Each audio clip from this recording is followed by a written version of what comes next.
Hey, welcome everyone to my chess stream here on lichess and Twitch. My OBS was acting really weird. First, I got dropped frames. Then when I tried to start it the second time, it told me like my stream key was not correct. After taking a really long time to connect, and then I thought that's strange because there's no way like the stream key was changed. So I just fired away a third time and it works. Unexplicable bugs, but it's good. We're good to go here. Usually once I start the second time, it's good. Clash Kid just subscribed. Clash Kid 99. You are awesome. I was just having some conversations here with a couple other, the Privilege Club. A couple other subscribers in the Twitch chat, Zenchess and Little Pingwing. And I appreciate you guys being here and taking advantage of this chance to do some chess stuff together and hopefully work together to get better at this game and maybe just have some fun. No, we're good with the stream. It looks like the mic is okay. Our drop frames are good. I'm not going to twirl my hair today. Somebody got really like pissed about that the other day, but I understand. Like, things get annoying after a while. Repeated behaviors. So we've got Clash Kids subscribing. That's awesome. We've got more subscribers than we had before. I think we're at our peak. We're peaking in subscriptions. Zenchess is challenging me. I promised him the first game. Killer Kaz, usually I'm taking more subscribers, but we'll see. I also want to do game analysis. So I've got a couple subscribers who already sent me games. Aldisto and Nefudov. So we've got plenty of stuff to do here. Let me check my stream is not dying. Looks okay, but on my Twitch side, then I've got these psycho people like downstairs on the first floor of my apartment building. They're like doing construction it's 7 p.m. at night. I mean, normally like it's an old building and they're like doing construction all the day and stuff. But pretty much like when it gets dark, they tend to stop. But you probably hear that like stone grinding sound. It should not be going on at this hour. I don't know how much longer they're going to continue. Probably not too long. I thought with the sun going down it would end. But if I close the window, then I have no air. So okay, Clash Kid's going to look for a game to analyze. The stream looks like we're good. No drop frames. The camera speed's a little bit slow, but just keeping the frame rate slow so I don't get more drop frames. We got challenges from those guys. Zenchess, let's go ahead and play that game, and then we'll go to the game analysis with those other subscribers. And I mean, I'll probably find time to play Killer Kaz in the next 20 minutes. So Zenchess, I don't have a fixed rule that I won't play anybody who's not a subscriber. Soltigo, you're a regular. I try to fit in a few guests during the subscriber stream, but not too many. Special occasions only. So Zenchess, all right, we played a lot of Najdorfs and stuff like that. What was I thinking about last time? Well, I wouldn't mind playing that same variation again. We had a couple interesting games in a line that I don't normally play against the Najdorf. I've been playing a lot of e4 on the stream because I'd like to play e4 in tournament play, but I don't really have that much confidence in my e4 repertoire. Like much like the great Levant Aronian, I'm better with like d4 and flank openings than with e4. E4 wasn't really my my first chess opening. I picked it up. I didn't start picking up e4 till I was already pretty advanced, and by then I was much more familiar with d4 systems and flank openings. I really was playing the English first, so I have that in common. The rating I don't have in common with Aronian, but the opening repertoire I did. All right, so I play a lot of bishop c4, but today I was going to go with the a4 again, which is Anand Esserman. It's a really, Kamsky plays this too. It's kind of a non-theoretical line. So Zenchess plays the e5. Zenchess, I was talking to someone the other day who mentioned to me that somewhere he saw Killer Kaz. Yeah, okay. Come back later, and you know, maybe you can play. So, all right, man. Zenchess, what I wanted to ask you was, is it possible you've seen this, like, there's a video by John Nunn on, like, the simple Najdorf or something, like, always playing with, like, bishop e6 and knight d7 and bishop e7, like, every line. Is it possible that you subscribe to that? I mean, because that's, like, exactly the approach that apparently that Nunn recommended in some video series, or, you know, maybe a book. I don't know. I don't know much about it, just someone mentioned it to me. Do you know anything about that, Zenchess? Because you played bishop e6, you know, here, which is kind of rare, but interesting. You also played it against g3. I played g3 last week, or this week, I don't remember when it was. You know, g3 on move 6 instead of a4. And Zenchess also responded with, like, the very rare bishop e6 in that position. So I'm wondering... You haven't seen it? Okay. So it's something like the safe Najdorf or something like that. You know, I don't know. All I know is that somebody told me about it. And, you know, my instinct was to not play knight g5 against Zenchess the first time, because it goes against, like, the classical principle of moving the same piece twice. But here, I guess we have to, you know, violate this principle. I also noticed, like, the... I don't really like the chess.com thing, but I also noticed the Isle of Man. Not Isle of Man. Actually, this has nothing to do with chess.com. It's oh, what's that guy's name? John Bartholomew, right? He's a YouTube chess player who is famous for playing the Scandinavian. But I was checking out the Oslo tournament there's going on, and Bartholomew was playing the Najdorf. You know, so I thought that's funny. You know, this guy's all about the Scandinavian. So he's broadening his repertoire. He plays the Najdorf, and he was, like, you know, playing for d5 every game. I mean, you know, it makes sense in the Najdorf. You're basically trying to play d5. So bishop e6 is you know, principled idea, trying to control the d5 square. But queen c7 is not. You know, if we think about this position formatively, about, you know, my argument, the most instructive chess kings ever played by Chernev has 2 games in that book, where this is a really famous classical chess book. 2 games in that book where, like, the d5 square just is owned by white and he wins the game. Queen c7 kind of takes pressure off of d5, you might say, you know, but there's more to the game than that. All right, so I don't know, you know, I don't know what to play for black there. I can't remember what I played last time, Zenchess. Was it f4? I did something crazy like f4, I think. But I did more research. There's not much to research here, but it seems there was one good player. I don't know whether it was like Igor Glek or somebody who played this, and so the idea was g3. And it's kind of logical, you know, because you're after the white squares. And the white square bishop on h3. This happens in the Tarrasch Queen's Gambit. I mean, I know queen pawn games better than king pawn games, and you know, this kind of knight takes e6, followed by bishop h3 happens, like, in the Queen's Gambit Tarrasch. You're trying to prevent bishop c4.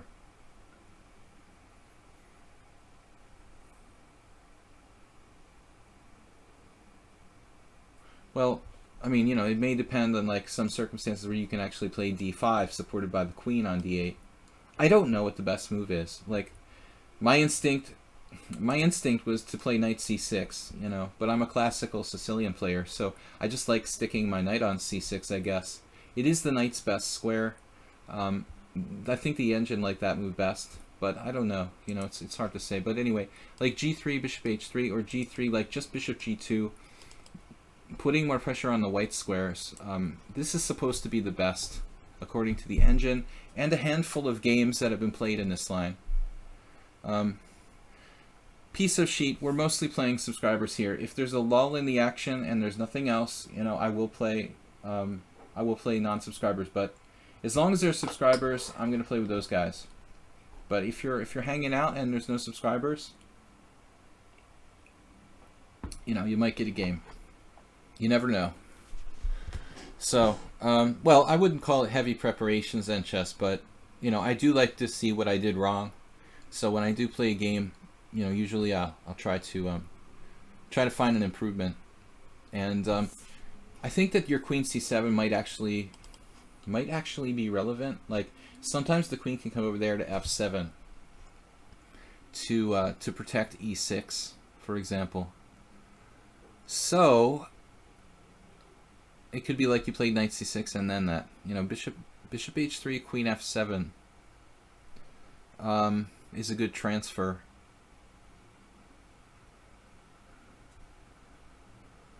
How aggressively do I want to play here? I think I might need to develop bishop e3. I've also run into a lot of trouble recently in some similar positions where black got like rook d8 and just stuffed me with like d5. In fact, one Tarash, Queen's Gambit. This happened where I was going to almost get brutalized by just this advancing pawn. So bishop e3, rook d8 is a little bit worrisome for me. And he's going to threaten to just shove the pawn down the board. I mean, if he gets enough support. I guess I could stop him with bishop g2, though.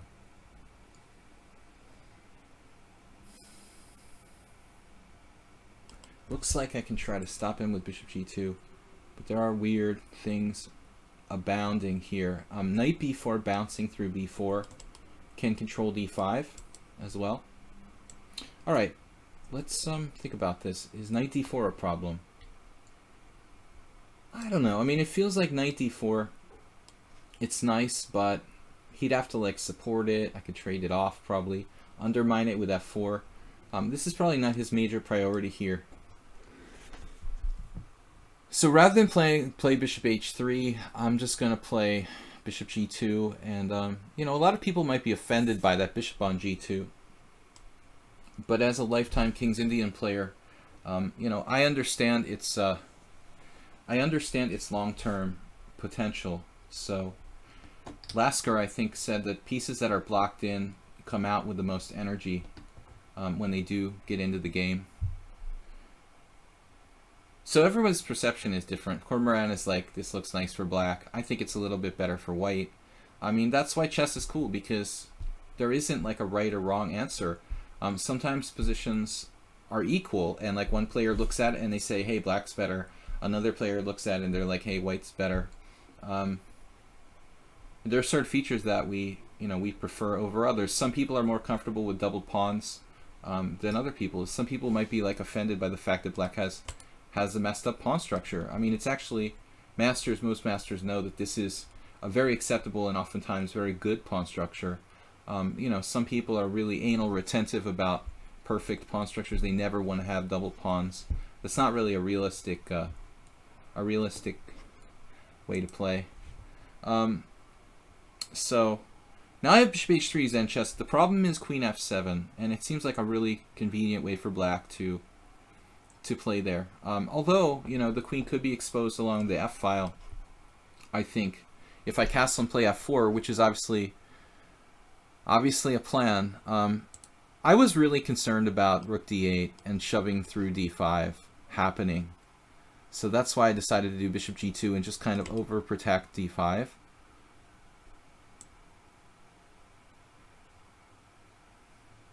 There's really not a lot of options here for white.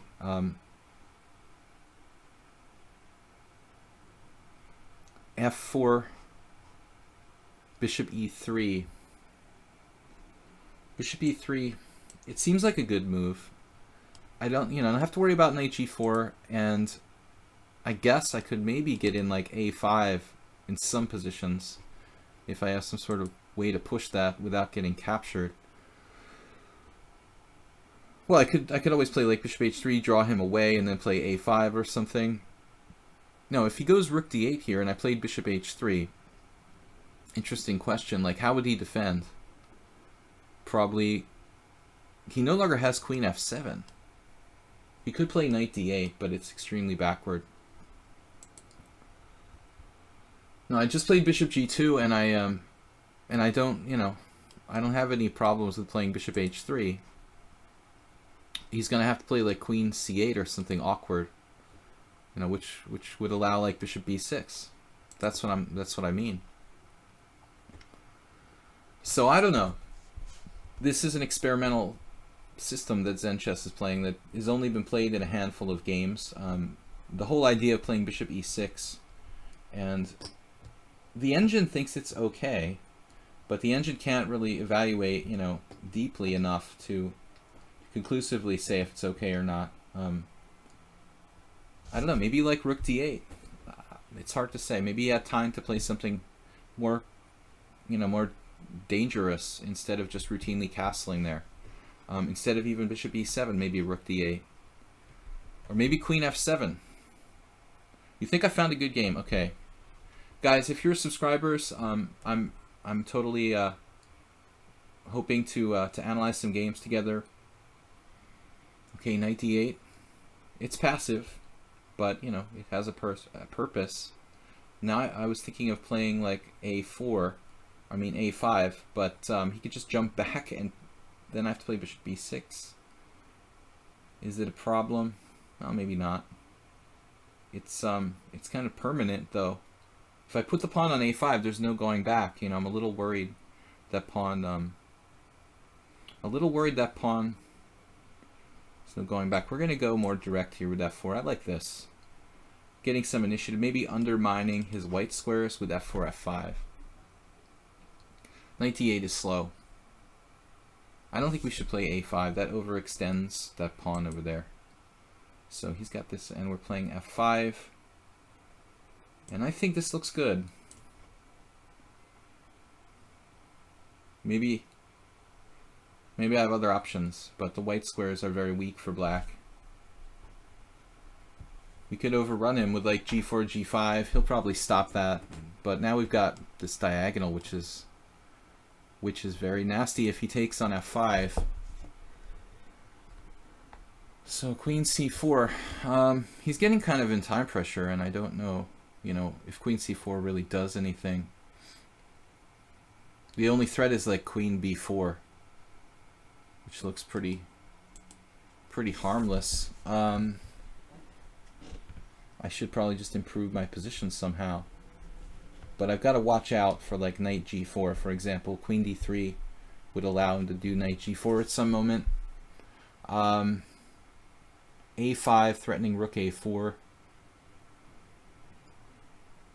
The problem with a5 is his queen b4 in intermediate move, and that kind of messes with me. I have rook a3. He's got d5 there. Another annoying move. I could play a5 queen b4, but how to defend b2?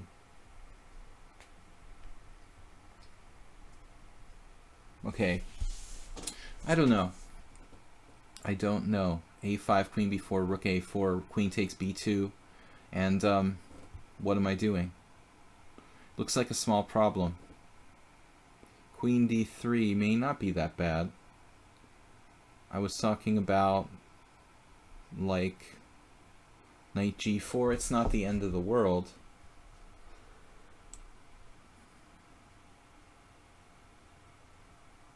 I don't know, it feels like a concession.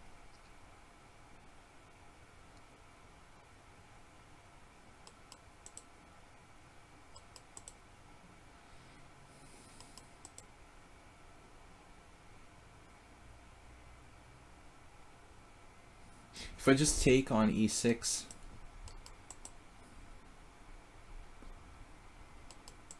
take on e6, it actually looks reasonable. Maybe he's taking with the queen? I didn't even consider it.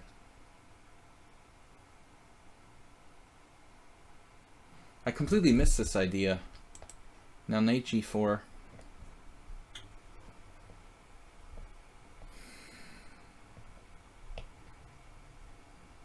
I mean, I could play knight d5, but it's not that great for me. Like a small advantage there. How can I just improve my position here? Pretty difficult, actually. Really don't know what to do. Okay, it's just a blitz game now. I played bishop f3. This looks like a really artificial move to stop knight g4. It actually It pretty much sucks. I don't really want to make this move, but I needed to do something fast.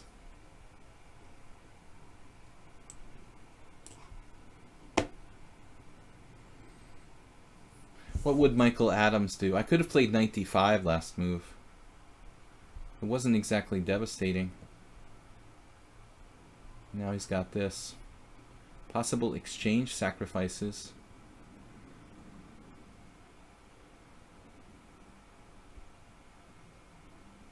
Bishop g5.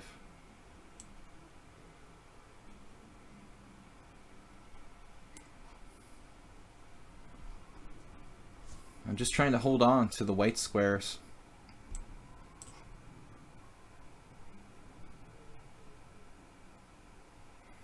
Now, possible threats of rook takes c3.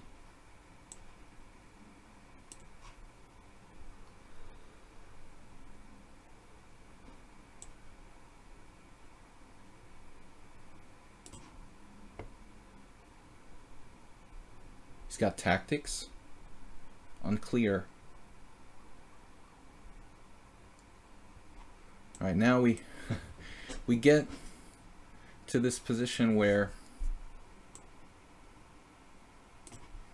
we've got the grip on d5. It's something, but he does have some counterplay. Pretty active pieces.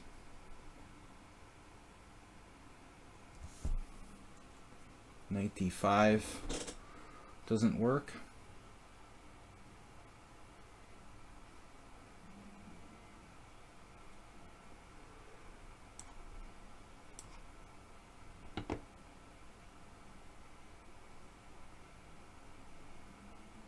I think I might have had queen g4 there.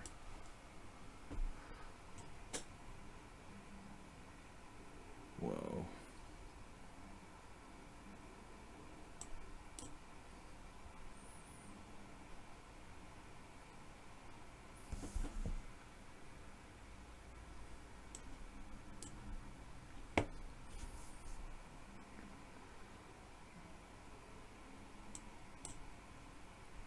Crazy game.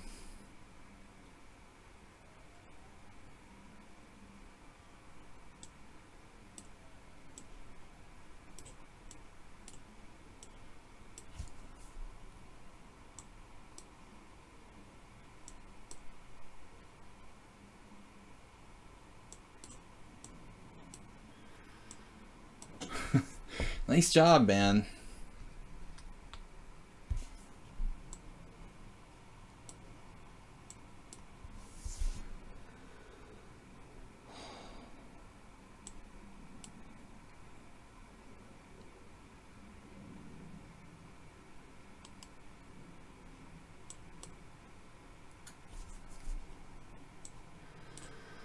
This reminds me of an endgame I lost like last week. Was it to Zen Chess?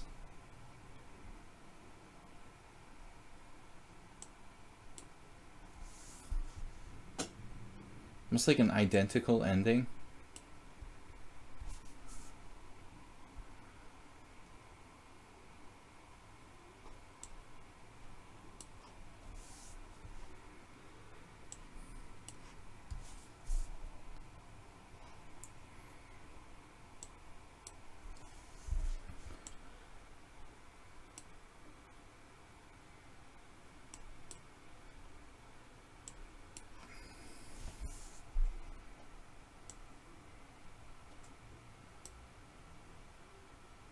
At least there's no stalemate. What an epic game.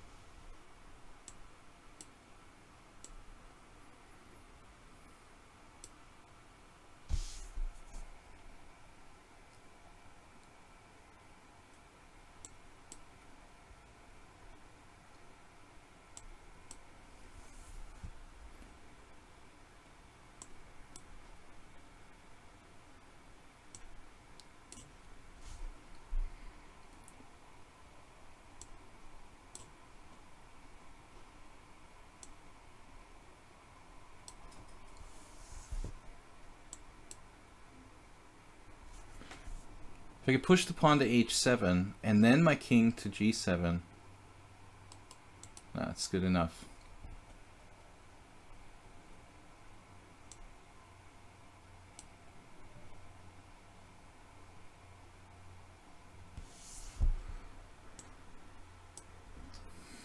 It was an epic game for beginning to end Zen chess. Let's see the analysis here. I don't know. I guess I was possibly even slightly worse at one point. I'm not going to give him too much. Welcome, everybody. Tough game. I don't know. He was definitely hanging in there like the whole time. I don't know. Let's see what the computer says. The ending may be lost at some point. Okay, right about that point when we entered the rook ending, it looks like he was okay. And then it went downhill. Let's see. Guys, if you want to send a game to analyze, I've got a couple games to analyze. We're going to play Blitz with the other subscribers who want to. Anyway, cheers. It looks like you equalized at a couple points, Zen chess. Here at one point you were even like tiny bit better according to the engine. I could feel your dynamism here, but a really, an idea I just didn't see what it did. I mean, I looked at knight g4. You were in time pressure. There's an insane move here, d5. What? He can play d5? If you can play the move that I've been trying to prevent the whole game, I mean, that's pretty cool, dude. d5, e takes d5, and knight takes d5. Check this out. It's like playing e4 when black plays the Dutch or something, I mean, if you can play d5, you've equalized the game. That's the point of the Najdorf, basically. Yeah, it's cool. It's a cool game. We could analyze it, forever. But what I didn't see was any kind of tactic here. Like there's some sort of perverse move. Bishop takes e7, rook d4. And this is obviously a computer variation. I mean, most people aren't going to find this for either side. Anyway, good game, man. I've got game analysis for 3 players set up, and we've got a challenge from Diovin. Diovin, are you a subscriber? I don't know. Let's go do a game analysis. So Nefedov was waiting with the game analysis first. Let's see. Alright, I'm going to open this. This was a game that he played, and basically he said, he didn't understand how Nefedov, didn't understand how he, basically didn't make any mistakes, and had a strategically lost position at the end. So these are two statements that we're going to address separately. I mean, first of all, it's not a long game. We'll take a look, but first of all, Nefedov, I think you didn't have a strategically lost position at the end. Okay, this is the first statement that is maybe not 100% true. You have a clear disadvantage at the end, but to say you have a strategically lost position, I think maybe an exaggeration. The second one is that you didn't make any mistakes.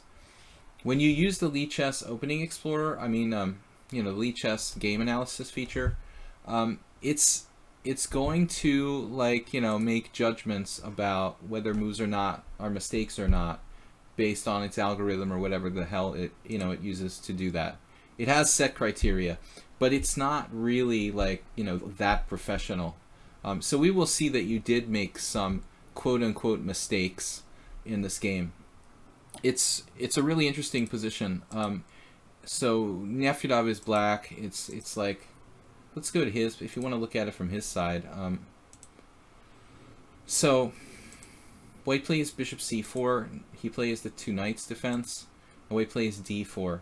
This is very popular because of Roman Gigiashvili and his Romans Forum or whatever. And other players have played it a lot. The so-called Scotch Gambit by transposition.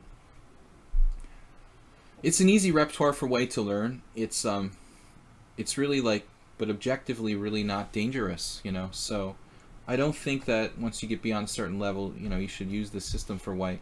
You can see even Gawain Jones played it against Knightage in 2016. So e takes d, and then white played knight g5. Okay, and this move is, you know, this move is not typical. It's like not even the second best move. You know, I mean, castles is the, what is that, like the this is the Max Lang attack. It's the Max Lang, right? Like knight takes e4, rook e1, d5. I don't know, I get the names of them confused, but I mean that's probably the second best move. You know, this is like the third best move for white probably in this position, and it's kind of like similar to the fried liver attack, but it's not quite the same. You know, it's not quite correct for white, but it looks like, you know, one of those things that's playable, and like, you know, according to the engine, it's like 0.2 advantage to black. Okay, Willie Watson lost to Michael Adams, and let's see, yeah, a few other random guys played it. So okay, like, to be honest with you, you know, knight e5 feels like a weird move. You know, you're moving the same piece twice like he was. So it's actually the most common move, but d5 is a close second. You know, I think that d5, it looks pretty good. Freycinet played that. E takes d, but you have to know the theory here. You could definitely play it like a two knights, you know. I would think, you know, you could do this, but you'd have to work this out. I really don't know. It looks like queen e7 is the main line, and then like king f1 and some queen e2 maybe. I don't know.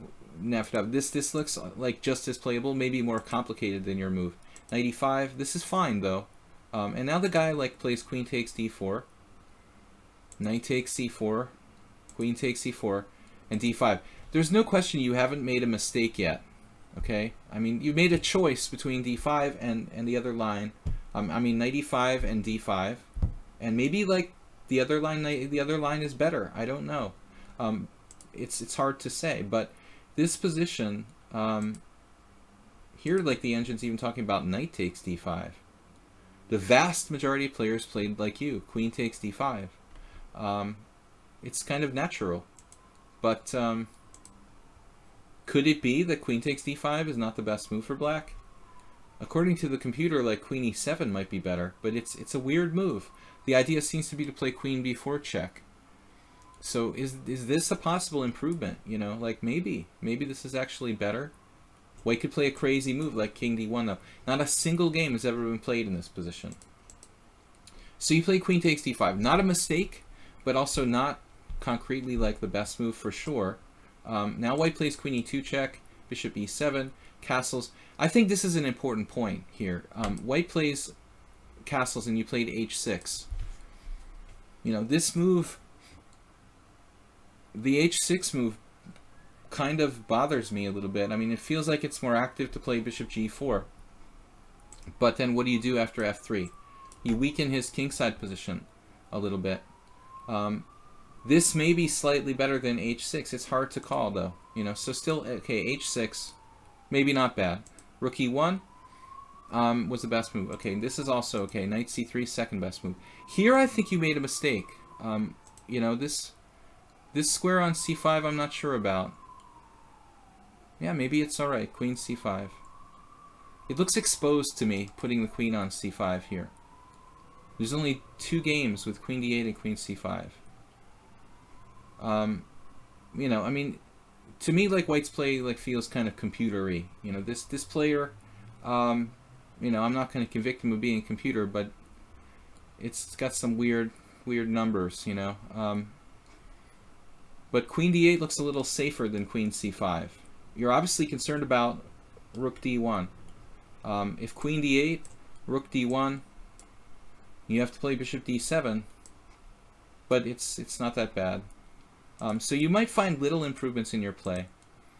Queen c5, it looks like the piece is a target, you know. Bishop e3, queen e5. And this move is probably really a mistake. if we can make arguments for any single move being a mistake, this probably is a mistake. The queen on e5 looks vulnerable to me. It can be hit by the f-pawn, the dark squared bishop, and the knight. Whereas if you put the queen on f5, the f5 feels safer. Another possibility is a5 further away, where it's less likely to be attacked, like in the Scandinavian. But f5, I don't know. You know, I kind of like f5 because it's on a white square. I think you made a clear mistake with queen e5. The engine decided not to punish you and give you a dubious, but I think this move is a mistake. You should probably play queen f5. After queen f5, you have a very tiny disadvantage. Now the disadvantage is serious. He gains time here. Knight f3, queen e6, bang, another tempo. So that how many tempos on your queen? We can concretely point to this move being a small mistake. So you did make at least one quote-unquote mistake. And after queen e6, knight e4, maybe again, you know, who knows? You should go to like g4. You made little inaccuracies, and now f4. White played basically best moves, and the final position according to the computer is like +1, +1.1, +0.9. I don't know. That's not winning. You know, that's not a strategically won position. I don't think so. Like, it has to be around 1.5 to be like a winning position. So to say you're strategically lost, it seems like a little bit of an exaggeration. It looks like your position may be defensible. You have the bishop pair. He obviously has an initiative, but like knight, bishop there, like let's see, knight d5. You'd have to play king d8. It looks pretty scary, but yeah, according to the computer, you're only like down one pawn, which isn't necessarily lost. I think White's play is suspiciously like a computer, but that's not the point of this exercise. You know, he doesn't move any pawns. He made perfectly efficient moves, and like, okay, it's a short game. But the point is, like, you did make an inaccuracy, at least one concrete, what I would call a mistake, with queen e5, and the final position is close to lost, but not quite. All right, let's do our next game analysis here. Guys, feel free to challenge me. We've got Blitz as well. Move 11, welcome.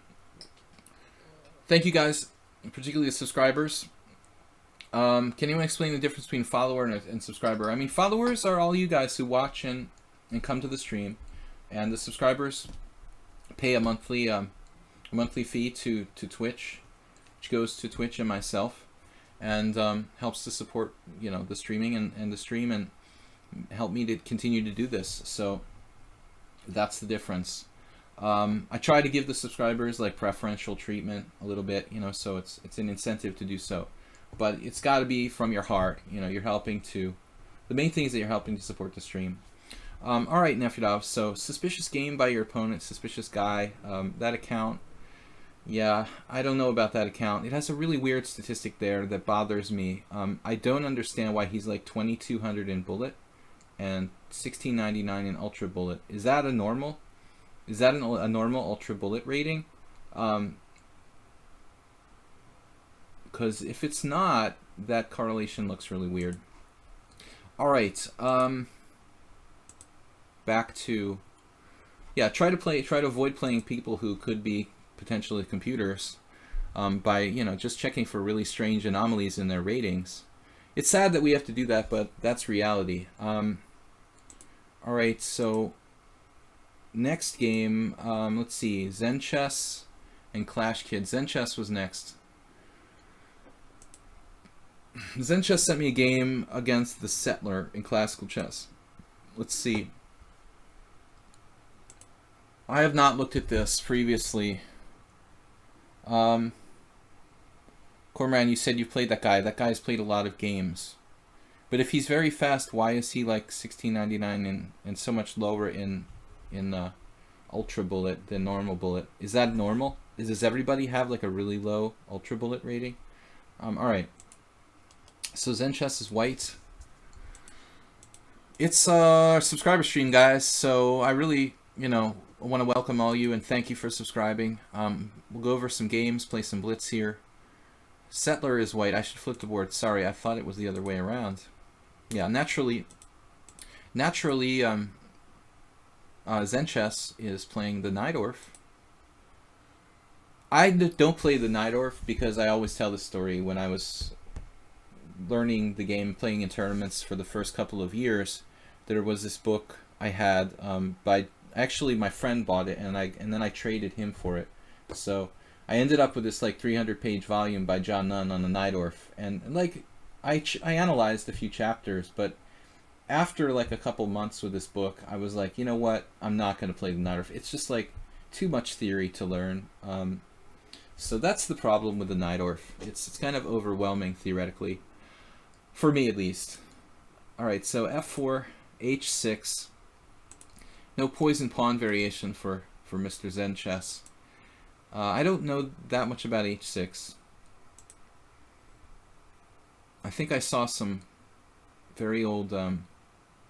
this is actually trending, isn't it? Come to think of it. I'm thinking I saw like old games in the 90s between Shabalov and Walter Brown. All right, let's see. Bishop e7. So it looks like, you know, Zen Chess doesn't go for the queen b6 type of thing. Statistically, white, you know, does best with this line you're playing here. It looks like pretty, you know, pretty solid, but maybe a little bit passive for black. Bishop e7, queen f3, knight bd7. I don't know. You know, I have no clue what's the best, but white's score is awful high, dude. It's like 40% is usually bad news.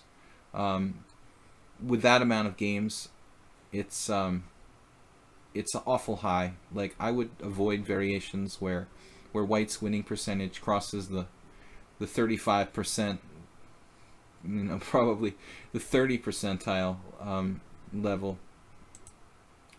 Knight bd7, castles queenside, queen c7. All right, this is like an old line. I don't remember, you know, a lot of theory. g4, g5. The last time I saw this, I think, was a U.S. championship in like 2003. Yuri Lapshin had a game. Maybe, I don't remember who he was playing actually. So f takes g5. It's a risky line for black. Is knight e5 the main move? It's the only move apparently. Okay, knight e5, queen. Ooh, he takes on f6. So queen g3. Now knight h7. No, knight takes g4. Knight h7 makes no point, and it has no point anymore after queen g3. So this is the main line. He's supposed to play queen g3. You take on g4. He takes on h6. This is interesting, but it looks good for black. So you've got the e5 square. I mean, that's half the battle in any kind of Sicilian. You're always happy with the full control of the e5 square. It's interesting, black scored well in this line. Not any really recent games. I mean, what did white do wrong? It looks like bishop e2. Everybody plays bishop e2. That move may be worth looking into. Has a very high score for white. By far the main line. Yeah, that's what he's saying now. Bishop e2 and bishop d3. It looks like, yeah. Queen g3 is also interesting. It's a weird move. So, okay, I mean, I don't know the theory. I mean, it's so much. It's ridiculous. So it looks like g5's correct, though. Some people play b5. This is like the engine likes b5, oddly enough. Just when you think you're going to go g5. This guy from Singapore, Fernandez Dan, Canap, they're okay. These players are decent. b5 might be something to look at. You don't have to go totally nuts, I guess. With b5, it's more of a normal game. But I like g5. It looks like the score is good here. So he just goes berserk and gives you his queen. Bishop d8. That's a good Najdorf maneuver, though. You know, I like doing that. I like doing that in like more normal positions. Yeah. But you keep d6 protected. Well, it looks like you're winning completely, and then you let him get crazy with you. So the e5, you should just close it up.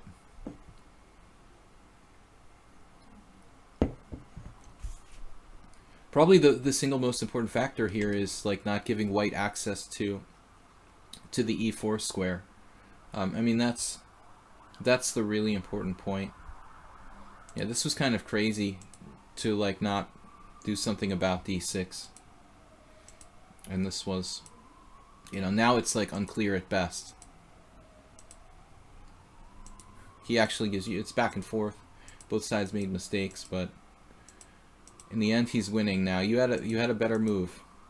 Taking on d1, naturally. This is a crazy position though, dude. I know, wow. So you apparently have like queen e3 check and takes on e6, which might have been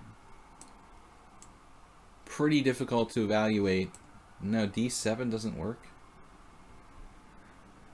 Okay, that's crazy right there. I mean, that's something that most people would miss in a blitz game. You have to play bishop d6 and you save yourself. That's totally insane. Yeah. So I think after missing that, that's how you lost the game, basically. I mean, you probably saw this and it said, oh no, d7. And the guy has like d7 check, he's going to win. But you have bishop d6, saving yourself. That's insane. And now he doesn't have anything. That's crazy. Too many major pieces for black. Alright, I mean, I think the rest of the game looks like it's downhill. But what can we really take away from this? What's the takeaway? And this guy, Wojtek Platt, I noticed playing another strange system the other day. Yeah, I mean, this isn't dangerous. There's really, you know, not that much to be learned from it, I guess, opening-wise, theoretically, except for you have an alternative to g5 with b5, which should be considered. But that looks like a3 and then g5 is possible. No, just a more normal development with bishop b7. But probably you're right to play g5. It's still the best move. Yeah. I mean, the only thing to really take away from this was like your defense there. I mean, you've got to like realize that d5 is like only. You have to play d5. Keeping his knight out of there and not letting him take on d6. Okay. If anybody wants to play blitz, let me know. We've got room for challenges. Future Chess GM.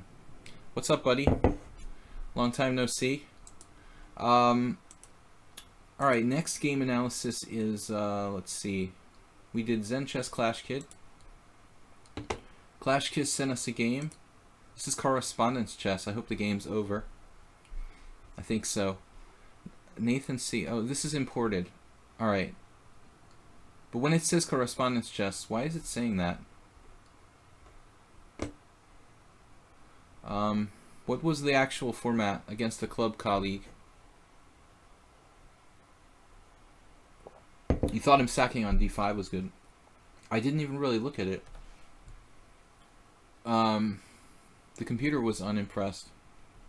I looked at it, but I didn't see anything for him after that. But it's much less dangerous than what happened.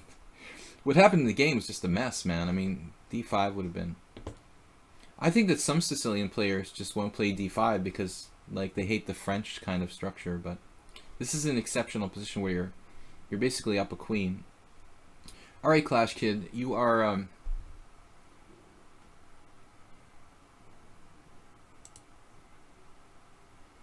you're white here, and,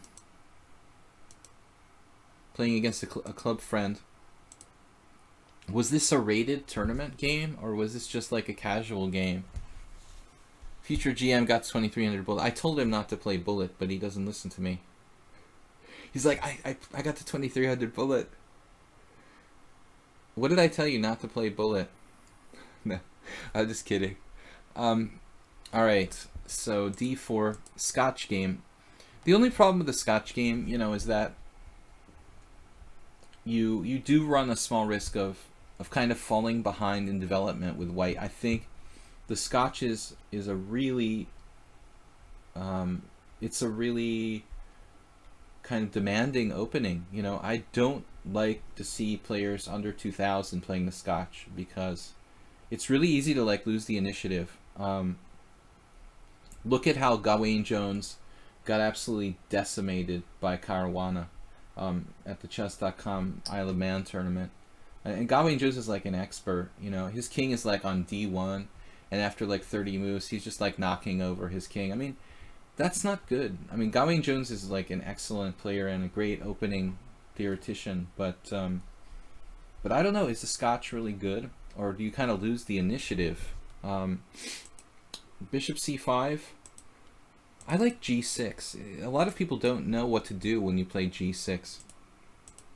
Bishop c5, knight takes c6. Okay, this is all theory. So nobody can beat Carlsen, it looks like. Queen f3 and queen d2. Queen d2 is like a standard idea of like trading the queens sometimes on g5. But another opening where I'm not at all really expert. Okay, queen e2. This is a rare move. Been played by Ivan Chuk, a few other dudes. Bilek Istvan.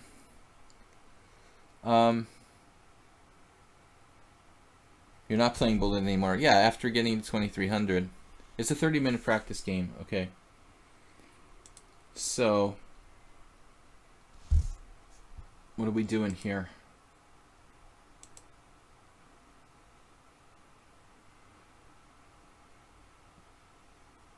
It looks like some dudes have played knight to d2 here.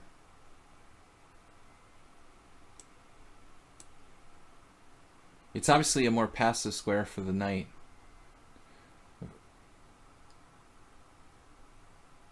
That's what Bilek did.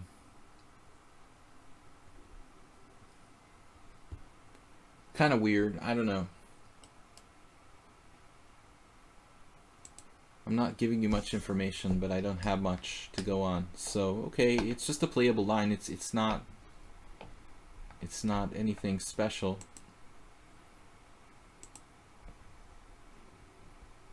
Yeah, I mean, black always has these options to play d5 or d6, and he obviously can't play d5 with the queen on e2.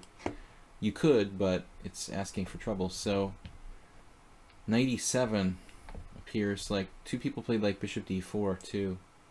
I mean, that's the nice thing about knight d2. You know, you do avoid a lot of stuff. You know, no pins. The knight has a lot of options from d2. You know, to go to f3, c4. I mean, I think that's why Bilek played it. I mean, in 1992, damn, dude was down to 2345. He was a Hungarian GM. I'm surprised his rating was that low in that year. But he was like strong in the 70s.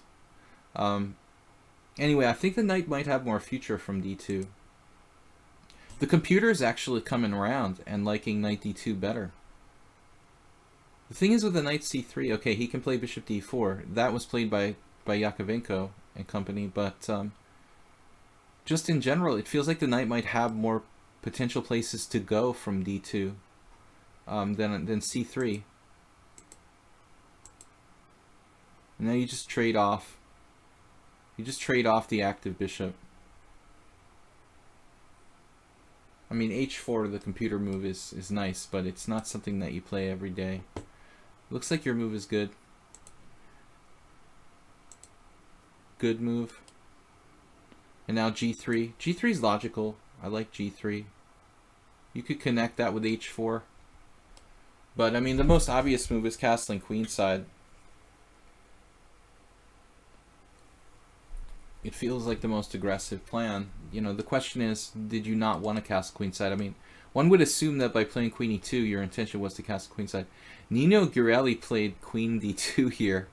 That is so strange, and the computer wants to play queen d2. I mean, that is so strange, to play queen e2 and then play queen d2. Unbelievable. She lost, but I mean, Hertneck was a strong GM. I don't know whatever happened to that guy. Haven't heard his name in years. He was 25-60.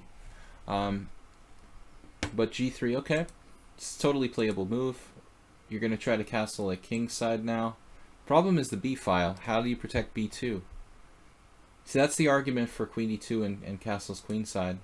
Black did not really strive to punish you. Not very incisive. Again, like, what do you do if black plays rook b8? He's probably trying to answer. Everything is obvious. Everything is obvious. I mean, I just feel like black should be playing rook b8 to soften up the queen side and maybe get you to castle, put your king in a dangerous position. The truth is you probably have to play like rook b1. And that's never something we really want to do, you know, to babysit pawns with rooks. But that's all you could do. So I think, okay, looks like a good game so far, and you play knight d5 now. That's a nice surprise. Well, I mean, black should have been aware of this when they played bishop a5, that they're putting their bishop on an unprotected square. That was careless. But still, you have to evaluate this position. Are we both playing the best moves here? So you have to take, and then black should take on b2, it looks like. Bishop takes b2, bishop takes c7, then he loses his structure. Actually, it's good. The whole structure is eviscerated. Feingold and Simon Williams are having their death match. They should do like wrestling in peanut butter or something instead. That would be more entertaining. Queen takes f3, bishop takes f3. Just exchanging. I'm just kidding. I like those guys. I have no issues with Feingold and Simon Williams. They both seem like upstanding chess citizens. Rook b8. Now you've got a good game, and you've got two bishops, the better structure. Everything is upon you. Maybe black can play like bishop f5 and go after his c2 pawn. Man, this really worked out. Now, this might be an important moment. You know, you really want to keep the bishop pair in a sense. But I think you still have an advantage. The rook is also kind of misplaced on b7. Although it can probably... He is tied down to c7 there. One has to like think like bishop g2 is pretty lame. This is a difficult move to find. Putting your bishops in freeze, like, oh my god, what? That is just amazing. If rook e5, bishop takes c7, and then rook c8, bishop takes g6. Oh man, still it might be a draw. Obscular bishops, but that's a pretty tough move to find, so I would have probably done the same thing as you. Unfortunately, trading off the bishop pair, it doesn't leave you with too much.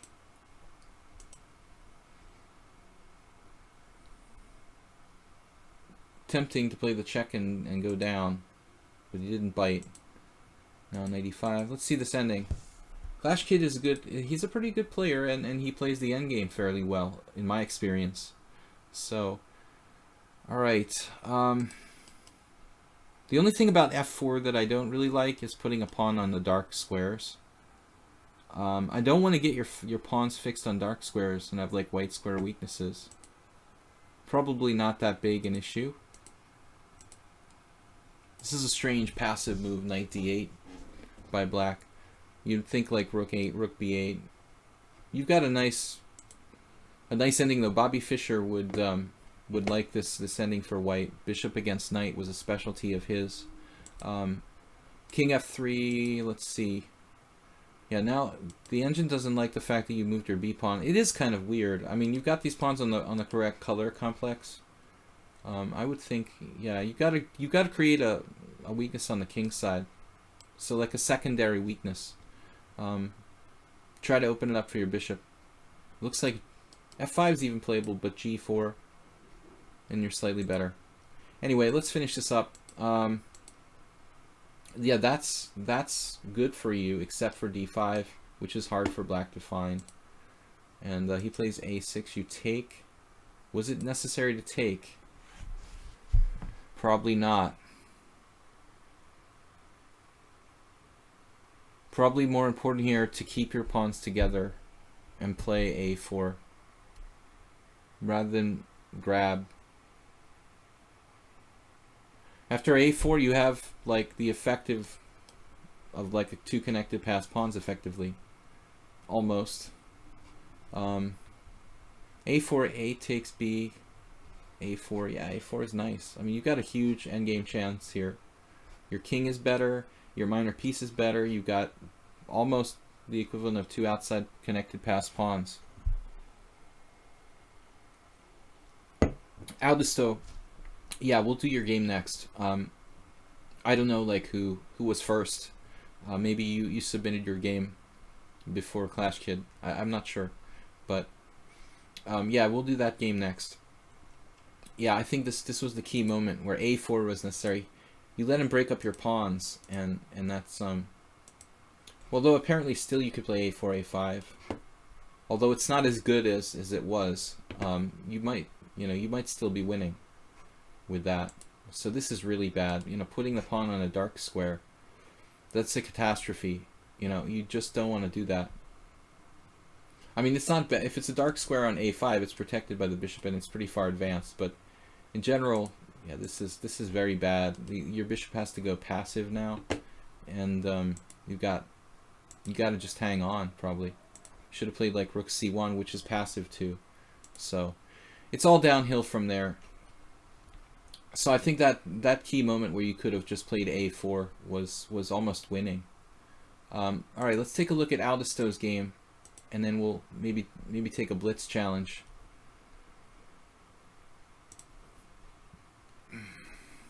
Yeah, I can open it. The study is private, Aldisto. Can you make the study not private? Go back to your study and change the settings so it's like every open for everybody, or else find another way to load it up. So what's up, Killer Kaz? I'm back. If you're up for a game, you can jump in the queue. We'll play while we're waiting for Aldisto. We'll play Morales, a 5-3 game, and if you want to play the next game, Killer Kaz, you can jump in line. I'm mostly doing subscriber games, but we can play one or two viewers. We're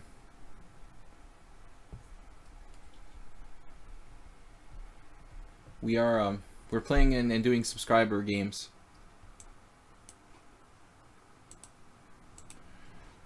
Okay, Scandinavian. I played this a lot, Morales, and I've stopped playing it in serious games for black because I think it's just not good enough. But it is good for rapid and blitz. I think the Scandinavian with knight f6 is, and bishop g4. Okay, I mean, I like, if you're gonna play, you should probably play. I played this. I maybe played this for black like once or twice. Bishop e2 is the safer way to play here.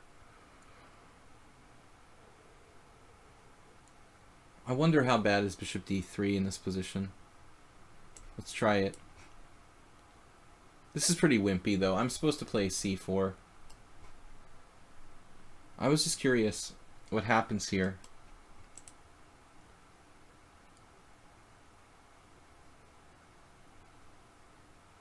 I think I'm going to find out. It's probably nothing for white. This is just bad. c4, queen takes d4, bishop takes f5, queen e5 check. So you can't do c4. So basically I've got nothing with the white pieces. It's equal. And I should have played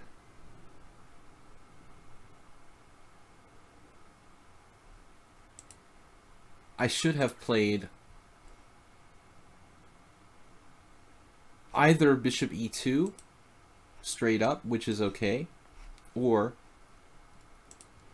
f3, bishop f, and then c4 probably.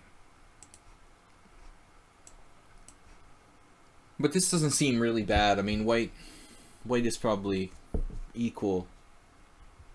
I have weakened myself a little bit with f3. I've also exchanged a piece off, which doesn't really help my space advantage.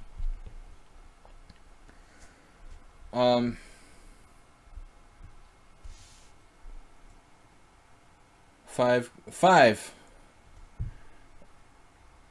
Ayrton T. Arteon. 960 is the fairest variant. Well, that's true in a way. Just thinking about c4 now. I think I should play c4 because knight b4, queen b3 is okay. I think we need to do this here. Knight c3 is like nothing for white. He could even play like knight b4 there. But this might give us a little something. He's going to have like castles queenside with that pressure down the d file. But I mean, I can always like play d5 if he plays e5. I guess I'll have to watch out for like knight takes d4 type of stuff, followed by e5. Got this square. I'm just playing on intuition. I don't know, and I doubt that there are any games in this position. He can even play knight e5 here. Whoops. I really shouldn't tell him about the good moves.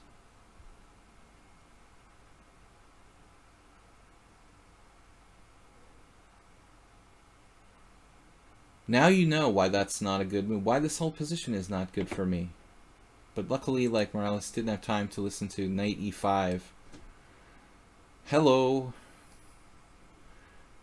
It's me you're looking for. Like, this is just winning for black right away.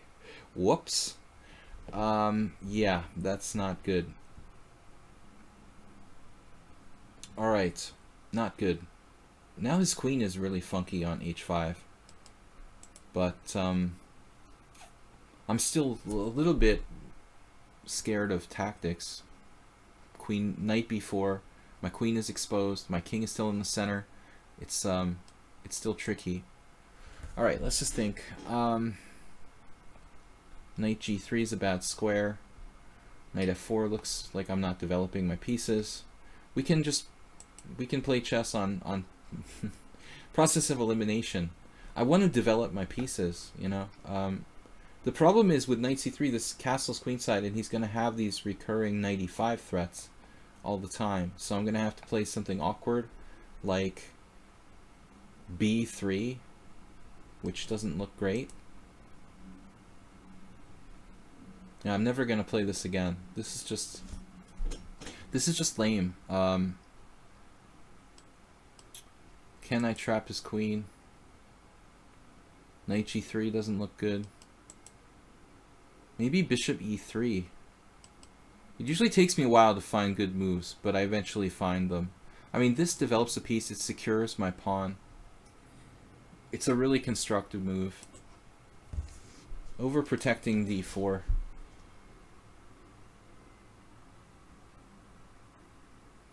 I mean, I'm going to have to watch out for knight e5, like knight takes f3 check type of stuff.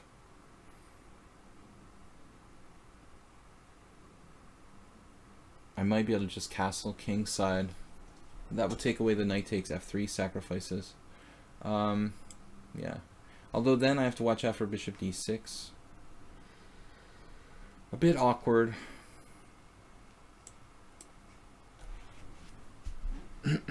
There are games in that position. What position? The Nimzo Gambit against the Nimzo.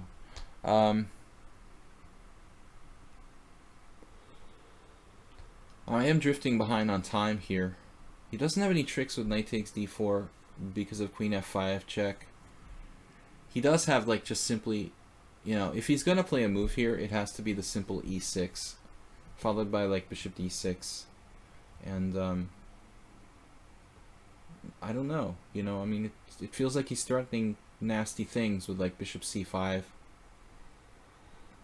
We're going to be streaming till 9:30, so we got plenty of time, guys.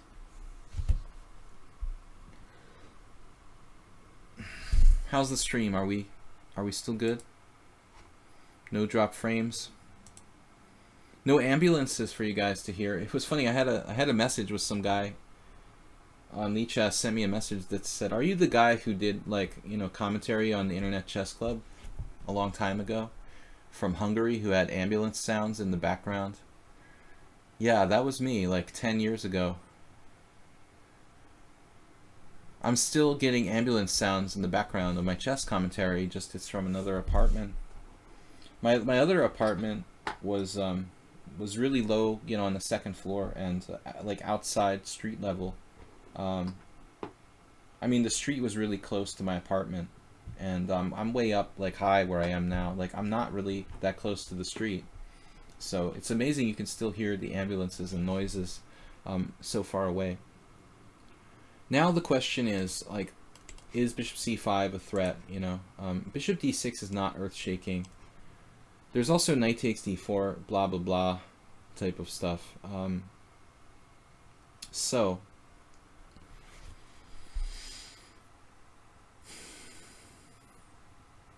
I'm running out of time. I don't know if I can afford a queen move here, but I may need to move my queen again. Queen b3.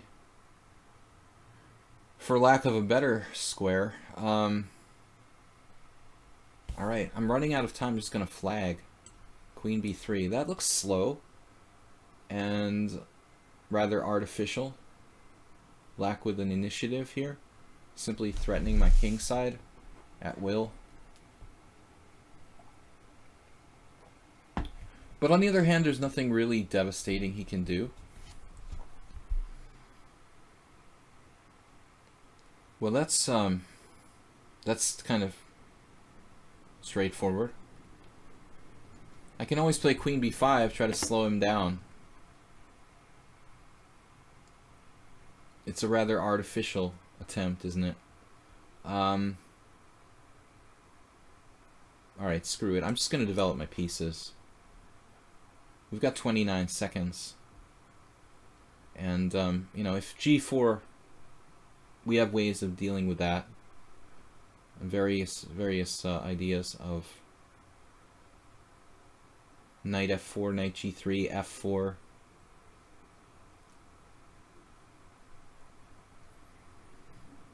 I could also play queen b5 at some inopportune moment. Try to just like threaten him with a trade of queens. He'll just avoid that though. I mean, g4 is good. Okay, play it, I guess. I feel like white should still be okay somehow though. I haven't done anything that wrong.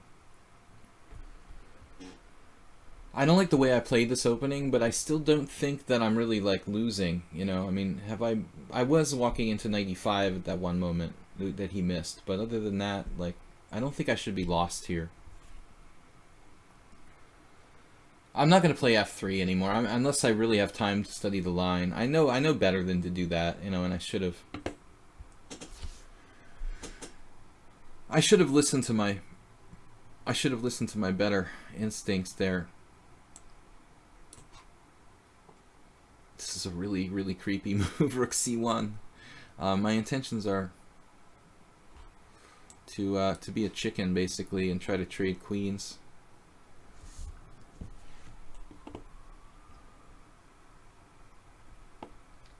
If I could trade queens, everything's okay. We might even be better. Now he has to play an awkward move like queen g7 or queen g8, yep. Alright, anyway, my rook on c1 was pretty dubious. We'll put it on a better square. And then the h4. Alright. I don't know if h3 is right. I probably just made a mistake. Weakening myself further. But at least it stops him for a little while.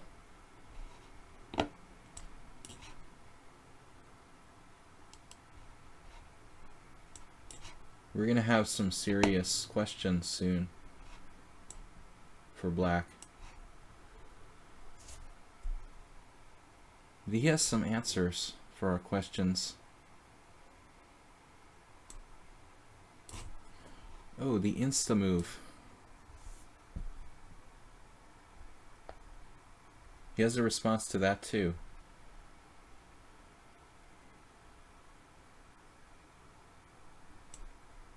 Unfortunately, that doesn't defend everything. You did have queen g6 there.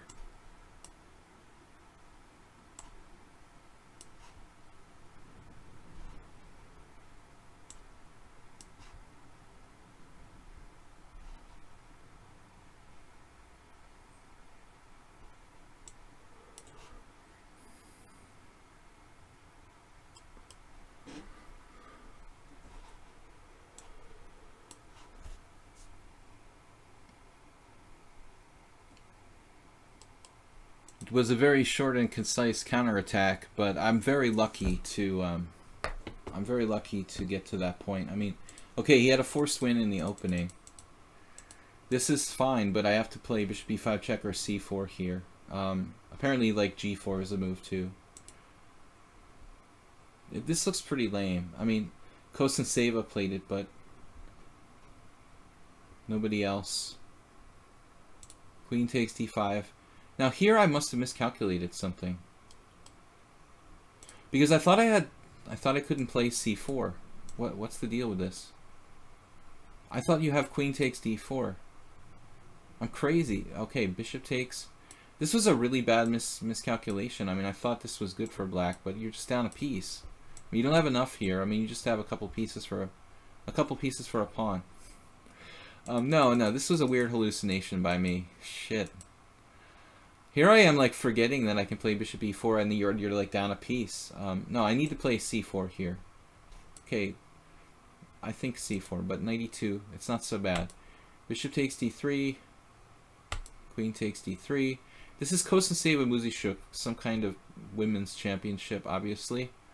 And now knight c6.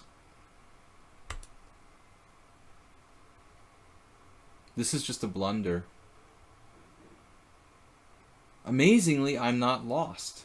After knight e5, I'm not lost. See, no matter what I do, I'm like Superman. I can't get a lost position. My principles are too good. Even when I blunder, it's still a draw. Knight e5, what? How is this okay for me? I'm just like losing a pawn, but if he does that, he's like getting off balance. So in reality, it's actually good for me. It's a gambit. It's an intentional pawn sacrifice. Oh my god. What is this? d5 queen c5. So it's unclear. I have some compensation, but yeah, this actually looks okay for black. I mean, you are a pawn up. Okay, anyway, that was an accident, and luckily I wasn't lost. I was just maybe worse. So, you know, I think the game was okay until this point. Actually, best move by me, queen b3, g5, he goes berserk. Okay, queen g6. I mean, I expected you to play bishop d6 there. Queen g6. I was supposed to play d5.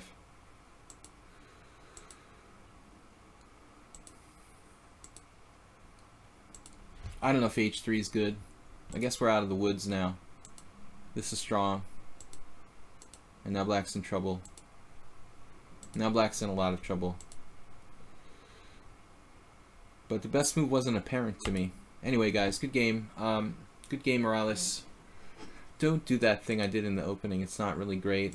Okay, I'm trying to take subscriber streams. I promised a few other players, but I'm not gonna. Probably this will be like the last non-subscriber I'm gonna play unless the action is dead. Killer Kaz, who's an LM here, an honored player on lichess.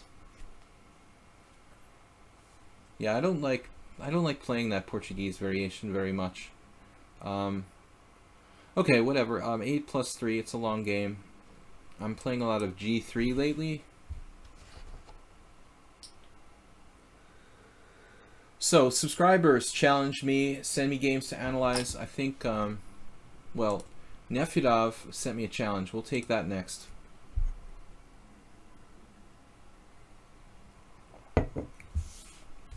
You are starting your day, or is it starting your day, or is it like ending your day when it's like 4 a.m. in the United States? Strange, crazy wind coming in here. Let's see who's online. My friends. Well, I mean, I try to do these streams in the evenings so that you guys from the US can watch, because half of my streams are in the morning, Monday, Wednesday, and Friday. That's pretty tough. All right, let's try to do our best Ironian type of chess. Was it grape juice in my glass? No. I discovered a bottle of wine that I had hidden and I've forgotten about, but only one glass. I don't want to get drunk on the stream, but there is some argument that I might play better after one or two alcoholic beverages, and I'm not sure that it might not be true, but there's definitely a point of diminishing returns. I don't think that more than two beverages of that type would be, in my experience. I have a lot of experimental expertise in the subject, but anyway, Catalan. Not really in the mood for the Catalan, honestly. We have no other choice. I mean, the Reti is so lame for white. You can do like b3, you know. You can always continue after the stream. Yeah, but I've got another stream tomorrow morning, Nefrov. That's the problem. I'm just like constantly working on this. All right, so we do a4. This is what I played like the last time I had a tournament Catalan. I'm not really a Catalan player, but I play it on occasion. I don't think I've ever, really done badly in a game with it. I have draws against a lot of strong players. I don't know if I ever beat anyone really good, but I haven't really lost when I played it. Several GMs I've had like solid games against. I think the Catalan is a really kind of basic opening, and if you understand the English opening, if you understand Queen Pawn games, you can play the Catalan on intuition. I might have lost. I'm trying to think if I ever lost with white in a Catalan. I mean, I haven't played it enough, really, I played it against Igor's Rousis, and that was a draw. I played it against Dmitry Bunzman. That was a draw. I played it against a young IM in April, and that was a draw. It's something about draws. It's a little bit drawish. It's not like the sharpest opening in the world. Obviously very trendy at the moment. Kramnik plays it all the time. Aronian plays it. Adams is even playing the Catalan. I don't know why Mickey Adams stopped playing e4. But anyway. So knight on bd7. This is not the most common move. Usually bishop d7.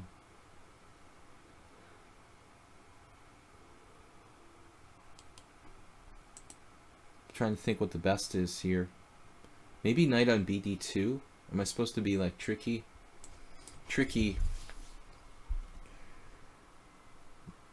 developing without taking with the queen? I don't know. We'll look back after the game briefly and see. It puts everyone to sleep. The Catalan is fun. It's a very safe opening.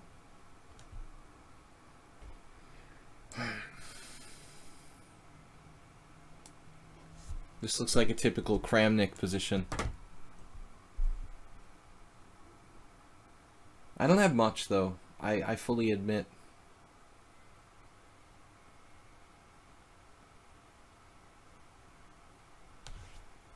I fully admit we don't have much here. And I don't know if I even played it right. There may well be a better move. Maybe knight bd2 isn't right at all. I'm not sure. This is not a variation I've encountered. a6 and knight bd7. But I'm sure it's a line. It's the like less popular brother of bishop d7. But there's got to be a reason why bishop d7 is preferred. No, Rousis is from your country. He's been traveling all around the world. Is he still playing? I don't know. I mean, The last time I saw him was in the French team championship like 6 years ago. I would assume he's a pretty hardcore chess pro. I played him in Las Palmas in like 1999. It was a long time ago. Knight takes d4. Spanish championship taking place in Las Palmas de la Gran Canaria. That's where the maids like stole my suit from my closet the night before I had to fly out. And when I realized in the morning, there was like no time before I had to go to my flight to like call the police and tell them that my clothes had been robbed. It was all like an inside job. Very well planned by the hotel staff there. Anyways, bishop f4, f4, f4, bishop f4, e5, knight f5. I'm a little nervous about my queen position, obviously. My first plan was to play b3. You know, my queen is actually protected. So just b3 looks like a kind of safe move. Bishop f4 is more aggressive, but then after e5, what are we doing?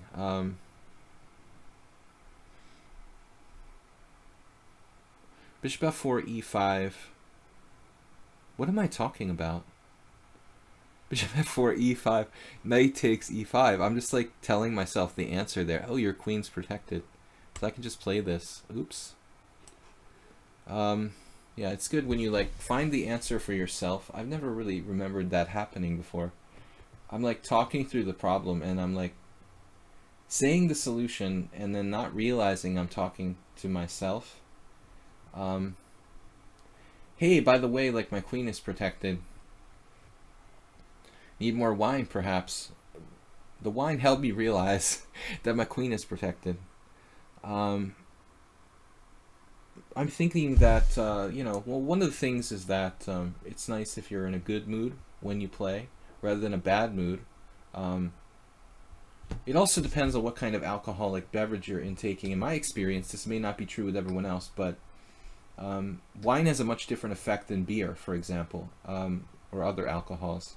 I find that beer like kind of just makes you tired, and wine tends to make you more like energetic and like positive feeling. But it's you know, maybe just me. I don't know. But I'm not planning on any drunk streaming anytime soon.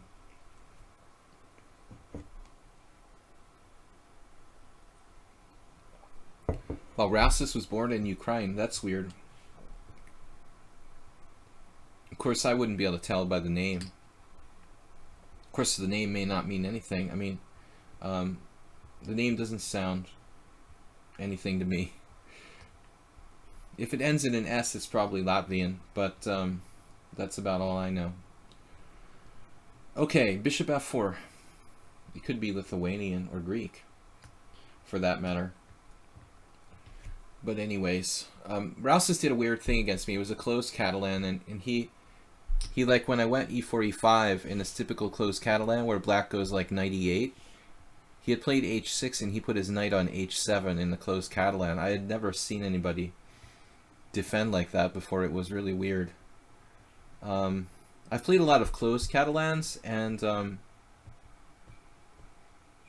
few open Catalans, never this variation. The queen is it trappable? Not quite. We'd all love to make like b4 trap the queen somehow, but I don't see that happening. But I'm thinking just sheer development here for white without hanging this knight.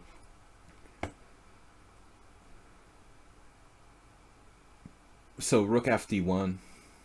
Rook fd1, is knight d5 a problem? Okay, there are a lot of ways to play this position. I could even give up my white squared bishop. But all my pieces are in the game here. That's the key. Black's pieces are not developed fully. This is not developed, this is not developed. My bishop is really strong on the long diagonal. There's nothing happening right now, but you know, it could easily be the case that something does happen on those diagonals. I mean, this is a really nasty bishop pair tandem. Looking from black's perspective, I would be like probably having trouble. It means a sort of pie. Why do you live in Hungary? That's our most common question here. I should say. The other most common question is, what do you do for a living? No, but I live in Hungary. I just, you know, I like Hungary. I've been coming to Hungary since like 1996 was the first tournament where I played, and it's really awkward being like a chess player in the United States. It's so expensive to travel everywhere. Traveling inside of Europe is much cheaper. That's kind of the main reason why I stayed in the first place, with the idea of playing like tons of chess tournaments. And then later I stayed because I started playing poker full time, and online poker was like banned in the United States. So I was a full-time poker player online for like 7 years, and I wouldn't have been able to play in the United States. So I really was like kind of lucky that that I found a country, and I was already living in a country where it wasn't illegal to play. So there's been various reasons why I've remained in Hungary over the years. But let's see, knight b6. He's trying to trade pieces here, and I was thinking that's a good goal for black. He can neutralize my advantage. I don't have a lot of choices, I guess. Knight a5 isn't possible. So what do we got? Not that much, surprisingly. We can nearly trap his queen, but not quite. We got some kind of minimal advantage, it looks like. I mean, I don't know if I have anything here. I don't see it. I don't see any tactics. You know, what kind of tactic can I do? I mean, there's nothing there. So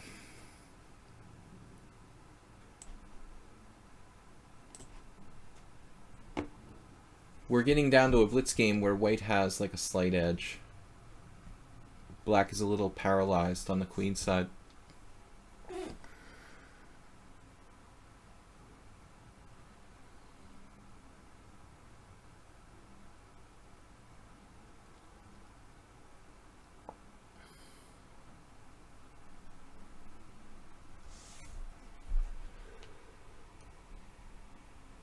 Almost have like knight b5. It doesn't quite work though.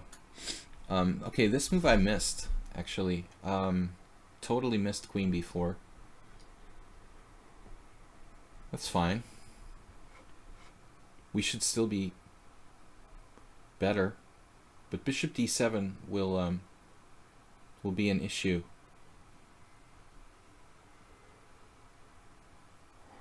Big issue actually.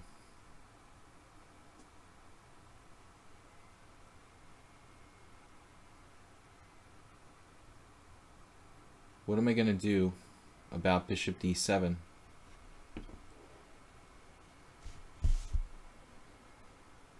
I feel like I've got to trade his queen off. It's just causing too many problems on b4. It's just interfering with everything.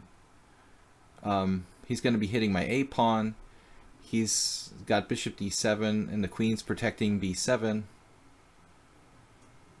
So we've got a little advantage, and this move disables that extra defense he has from the queen. This at least is something, some little edge for white. It's not much, but keeps him thinking.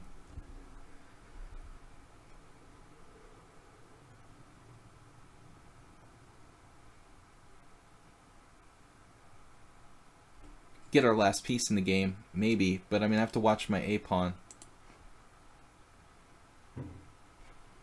Okay, now the knight has the a5 square, among other things. Bishop takes b7, rook a7, knight a5.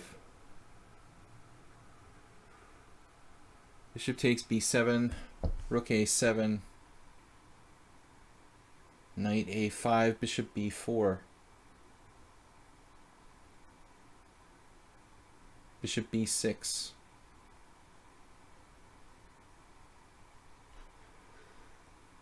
Or just knight a5 straight away.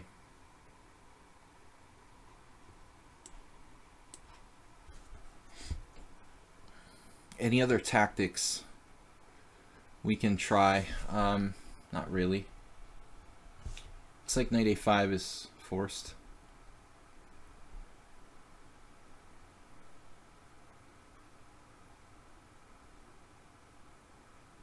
We're going to trap his rook on a7, or try to do so. He has knight d5 maybe. Bishop takes d5. What else? I like those bishops, man. That's awesome. How often do you see that? Finds an alternate defense with bishop d8. I guess this is a kind of blunder. I want to say blunder. It's not really a blunder though. Bishop takes d8, rook takes d8, knight c6, rook takes b7, knight takes, rook b8, trapping my guy. So it's not so easy. Maybe the best move is rook c1 or something stupid. Rook c1, bishop takes a4. Rook c1 doesn't hurt.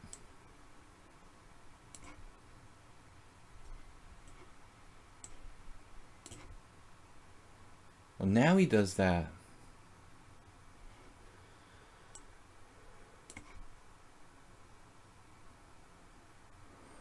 This is just a joke. All right. He's actually found a defense.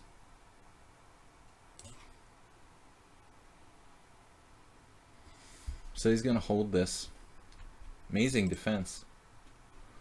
I guess I might as well try to improve my position. Sort of a stupid move there by me. Sort of stupid.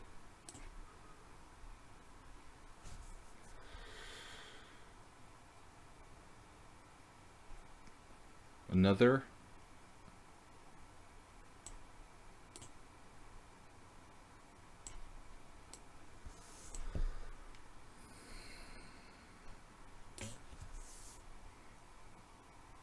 Amazing save by black.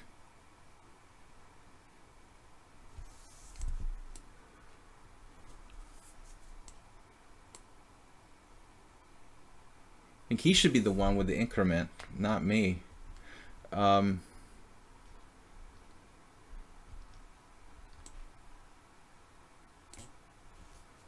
Really played the increment well. Do you play increment on a regular basis?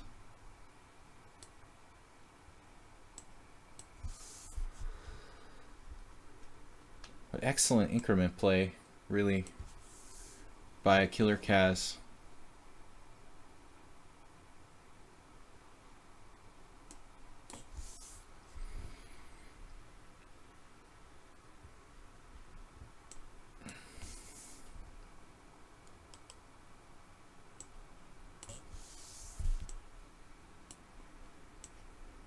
It's probably a draw.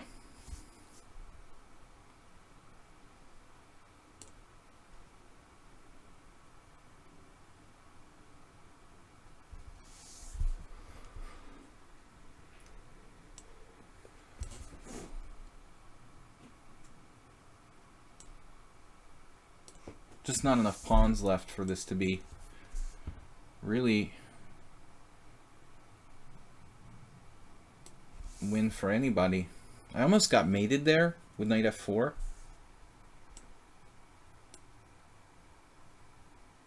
Seriously? Wow.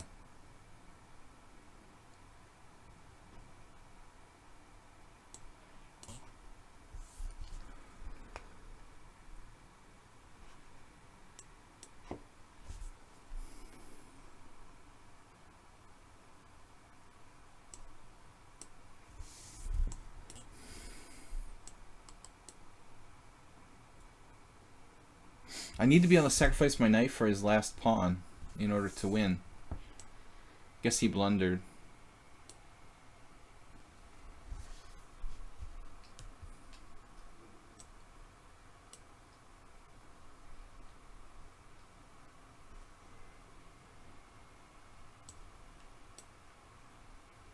But did I just miss a win?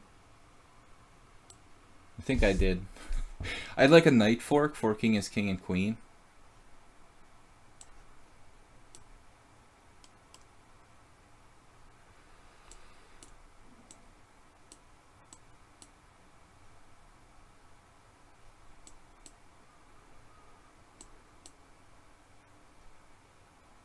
Now it's like a technical win.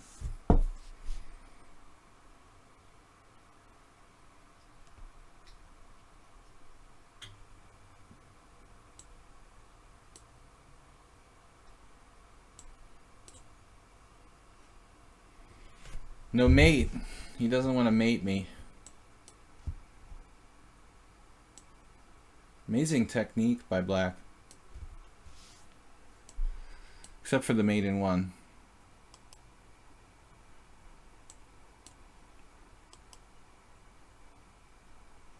Yeah, that's enough. Alright. Sad endgame there. Pretty bad play by both of us. I think I had a win of a rook in one position. And, let's see. I hallucinated that yeah. What happened? I played this. Yeah, you allowed me to win your rook in one move. And I didn't see it. And then, I ended up losing. Not good. Not a good endgame. Alright, Nefedov 8+3.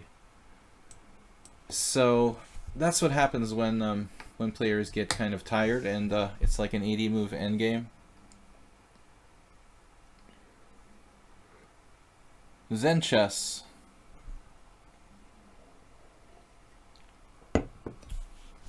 Yeah, it was obviously lost for black. I mean, maybe not lost for black, but it was a really bad position. It might have been lost at some point. But the endgame, wow, what endgame technique. E3, this is a pretty boring variation, actually. I don't know why I played this. E3 is really lame.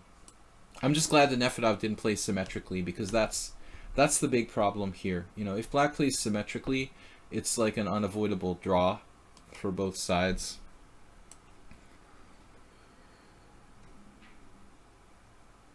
So, Killer Kaz, do you play a lot of increment chess? I mean, I would get the feeling the way you played that, you know, so low on clock. I mean, constantly, like you must play a lot of increment. I mean, you really handled that like a professional. Players who play only with sudden death would never be able to play that well on an increment in Blitz. Letting your clock down to 1 second every time and then making a move is like pretty rare among even the master strength players I play here. Not many people are capable of doing that.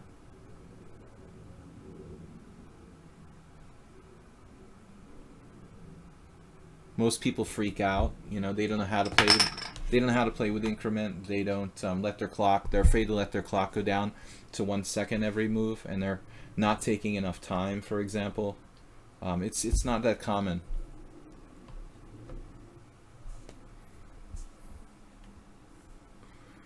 So 97 looks like it just drops a pawn. No, it does not just drop a pawn.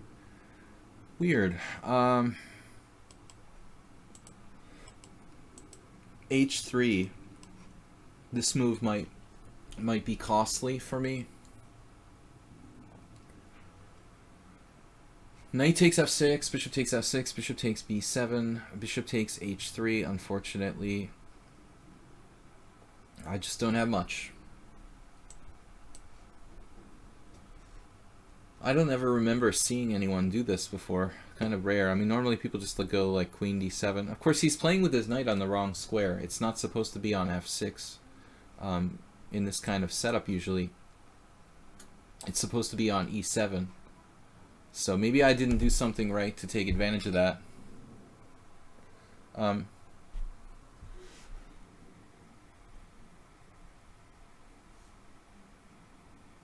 Yeah, most people have no clue, you know, how to manage their time with the increment.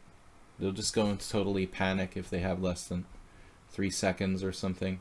I mean, I've gotten used to it since I started streaming, and I never played with increment prior to last year, but I mean, in tournament games there's time delay and increments or whatever, but But I never played Blitz with increment before, like 2016.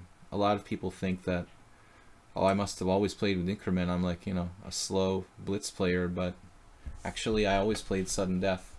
But I like doing the time increment because of the I am slow kind of and I am in really fast, bullet situations, but I'm not really a slow player in general. H5. Let's see. That's pretty aggressive. So basically, white doesn't have too much here. We have a little bit of a central. Feels like a central spatial advantage. I mean, is this a threat? Are you threatening me with like H4? I don't think that white really is worse on the king side here. Maybe I need to play A5, freeze him on the queen side. I want to play like F4, actually like E4 and F4. I have almost what like amounts to like a kingside majority with this recapture C takes D5. So, wow, okay, he's just giving me the isolated pawn there to work on later. Not a big deal, maybe. Nefedov, how do you not have an established rating in classical chess, dude? All right.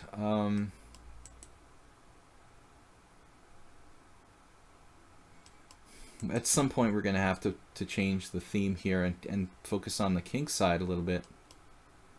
He's kind of got the B file.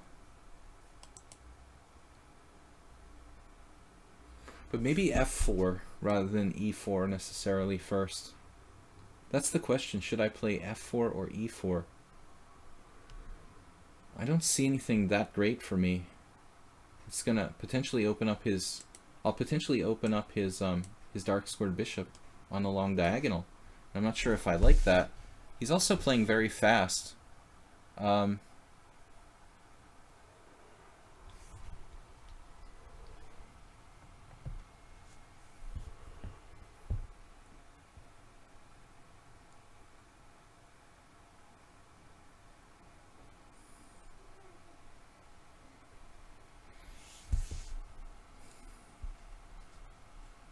E4. I don't think that I have much edge here. Despite the fact that I have the better structure, Black's really got a lot of pressure on the B file. Is kind of annoying to deal with. I guess theoretically I'm better with like the bigger pawn island. Really, I don't have a bigger pawn island. We both have big pawn islands. I don't know why I feel like structurally I'm better here. His pawn is further outside. Yeah, so F4. I guess we're just gonna go for it. I mean, if he gives up his center, he's like melting down completely. His king H7 made me want to do this even more. I feel like the king is closer to me. Closer to me, like come closer, please, with your king. It's actually kind of a normal move. I mean, I don't know if he was threatening like bishop h6, but the f4 advance is the reason why typically the knight isn't well placed on f5 in this kind of Botvinnik English. Now I have f5, which is a very, very standard space gain on the king side. The problem is it closing up the king side too much. I don't think so. I can do this. It's not the only plan, I'm sure. It's basically a King's Indian, like full-on King's Indian now. I'm playing the King's Indian. Maybe he's playing the King's Indian. I'm playing the fianchetto variation against the King's Indian. It's difficult to say, but it's a King's Indian for somebody. Now he went back with knight f6. What? I'm coming for you with this pawn advance, no? Wow. All right. I just can't resist. It's too straightforward. We go to the H file, and everybody's thinking the same thing. I'm attacking him, but I do have more space, and I can play this spatial advance G5 F6, which is usually kind of somewhat devastating. particularly if your bishop gets pushed to h8. That's one thing you don't want to allow. I'm not sure if I should have prepared this differently, though. Maybe like bishop f3 first. Does that make any difference? Guys, it's a subscriber stream, so I'm probably going to play or analyze subscriber games. Aldisto sent me the game finally. We didn't actually get to Aldisto's game. Okay. My one glass of wine for the stream is completed. So Killer Kaz says I'm always in time pressure. Yeah, that's well, that's something that I started getting used to here. I never was really a time pressure addict, but because of the increment and because of commentating my games, I've ended up like, you know, oftentimes using like way more time than I would if I was just normally playing. So typically I get in time pressure almost every game. Future Chess GM. Yeah, I would have panicked. Most people would have panicked. But he just kept finding defense after defense to all my threats. I mean, I'm sure there was something. I'm trying to remember now. This is a great move, rook h8. I was really hoping you wouldn't find that. It's unfortunate. Man. G5 f6 is possible, but then is it too closed? We're going to do it. We're going to have to win the game on the queen side. If I play f6, we're actually going to have to win on the queen side, which is kind of funny. But I do seal off a lot of his pieces here. Can we... You know, maybe there's another way to make progress, like just taking on g6.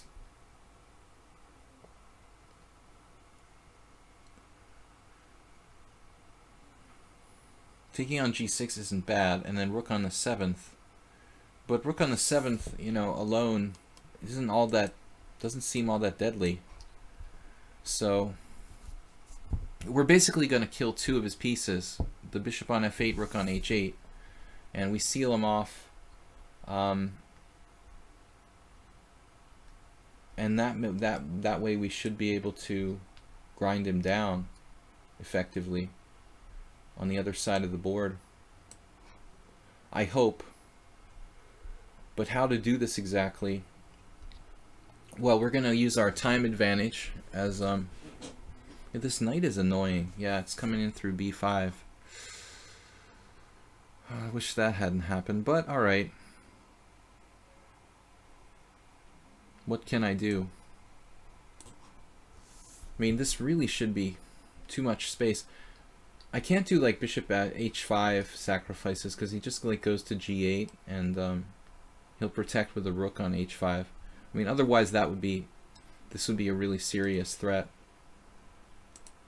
So it feels like I have to win on the queen side here, which is a very long process. I'm gonna have to bring everything over here and maybe set up like b4 if I can get it somehow. In the interim, he has like knight b5. That's not a big deal. I'll just take it, and you'll have to take with a piece. And then I've got b4.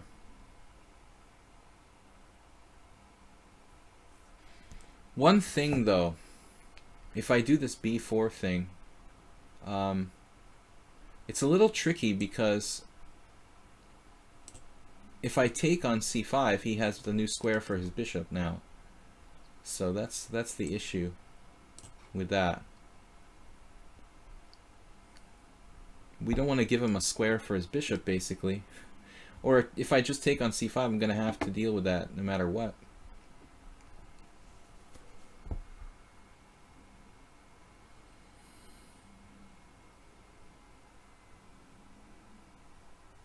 I mean, strategically we have a really good game, but it doesn't seem easy to do this. Rook a3, pawn takes pawn. He actually has pawn takes pawn there. That's so sick.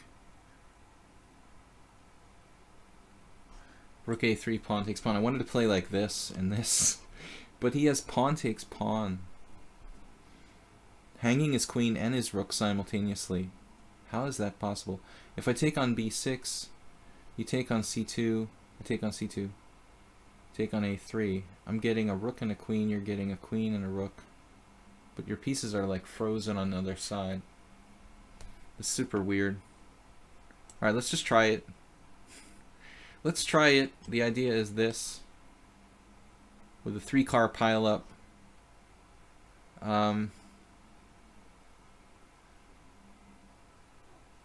Maybe I should have just taken on c5, then gone there.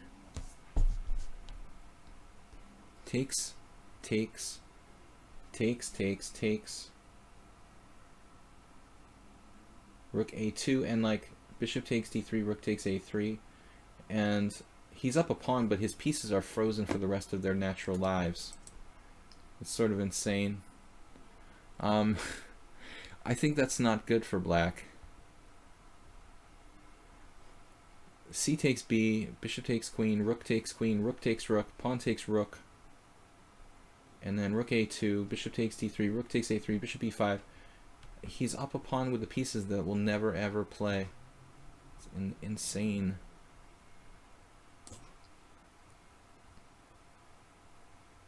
So the moment of truth now. Or is it? I mean, it's like just a technical win. Take, take, take, take, take, rook c8, and then you're like, take, take, take, take, take, take, take, take, rook c8. Then I move my queen to g1. Then you take my rook, take your rook. Right. Alright, I guess we have to go for it. So Nefedov has everything planned out. There is a check on... No, there's no check. I'm not losing a rook for several reasons, but I mean this was actually my devious true identity. That's the thing that I really was trying to hide from Nefedov. We're actually planning a different idea. So king g8 is like only move now. He's actually lucky he has that move. King g8. He'll find it. I mean, maybe you could you play bishop e8? No, that drops a queen. Yeah.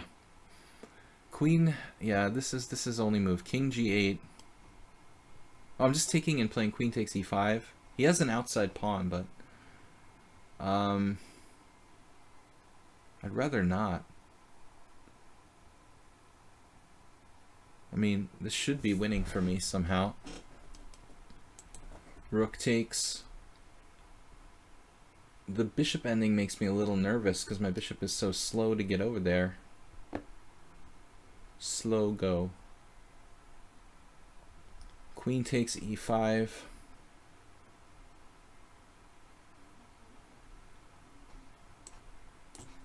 Well, yeah, and this is pretty nasty. He's got to be careful here. Taking with the bishop is no good. Let's take with the queen. Good idea.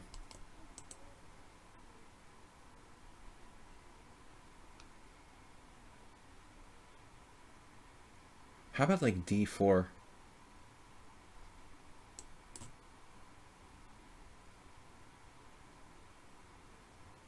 It's a crazy idea by me.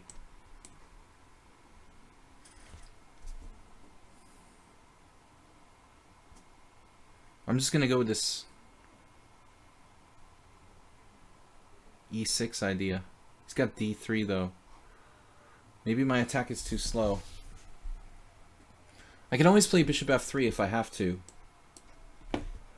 stop his pawn. Okay. Well, I think I just stopped the pawns. We're just in time. I thought I was just in time, but maybe not. Oh no. Oh my god, what if you played e5 there? I've got to stop that pawn too.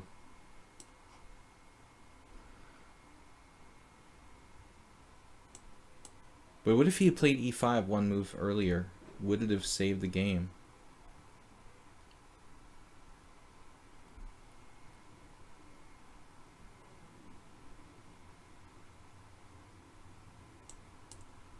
I guess now it doesn't matter. I mean, if I lose a tempo or whatever. Wow, crazy ending, Nefedov. Was I winning all along? No, not clear. Okay. It was pretty risky what I did there. I mean, I don't know. This is a crazy idea to play d4. The computer thinks I should just take on e5. I was scared of his a pawn, but it's a little bit crazy to play d4. The computer needs time to assess this, but it looks like he has something. After e5, queen b8, queen c1. So it wasn't a good idea. Not a good plan. Alright, I think we're gonna do the Aldisto analysis here. He's been like waiting. Sorry, we lost it before and we couldn't open it. So, Aldisto, is this the game you intended me to analyze? This game, open. Me versus some other guy. You're obviously white.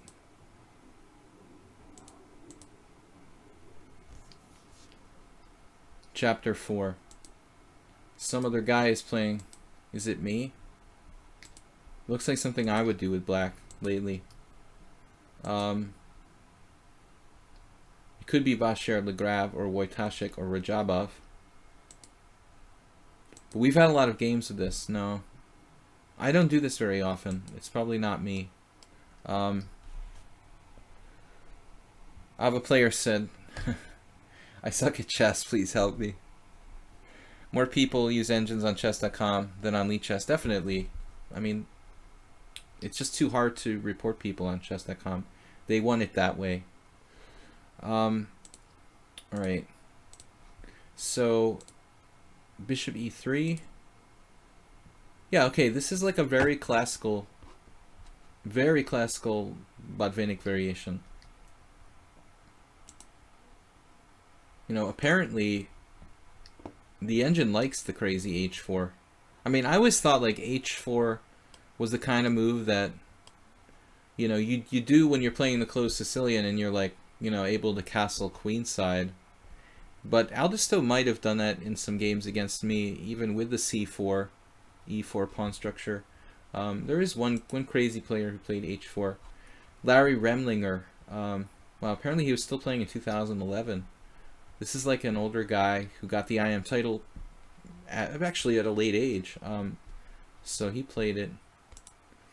But h4 is playable. Queen d2. This is like pretty standard.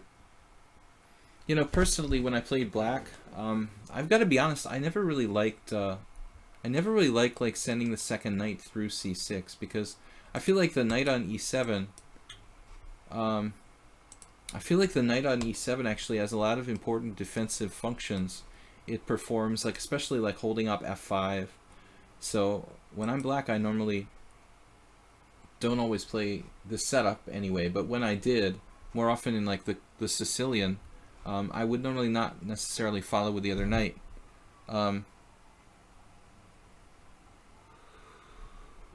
So he goes through with the second knight. I mean, it's like a one-dimensional control of d4. No big names here. Dusan Popovic and Emilia Cordova. David Norwood. He obviously started the game with 1g3, the only move that he ever plays. Okay, now Aldisto rook c1 has been played in a few games. It feels passive to me, though.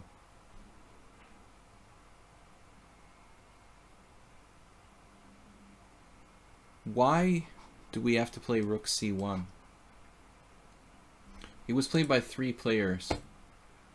Randoms. Okay. If they're lower rated than me, they're randoms. If they're higher rated than me, then they're pretty good. That's the cutoff. Anyway, so you played rook c1, but it doesn't seem clear where the rook belongs. I mean, I understand getting it off the long diagonal, but we don't really know where that rook belongs. I mean, it can go to b1 and support b4. It can go to e1, maybe, and play in the center. No, so I think rook c1 is kind of a weird move. Yeah, and then black played h6, which is risky, but I understand. You know, he could actually manually like castle with king f8, like in the hippopotamus or something. Yeah, f4 seems normal. You got to do something here. Now bishop f2, classic close Sicilian idea. He wants to take on d4.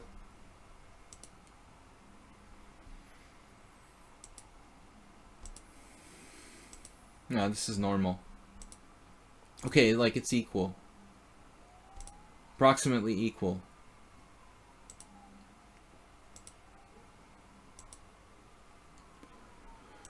And so you make the decision to play d4 and go into, you know, a totally different kind of structure.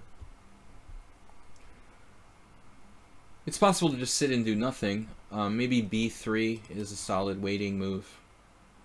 But I guess if you don't do anything, is black threatening e5 here? That's a question we have to ask. Is black, you know, going to take over the game by like getting more active with e5 and f5?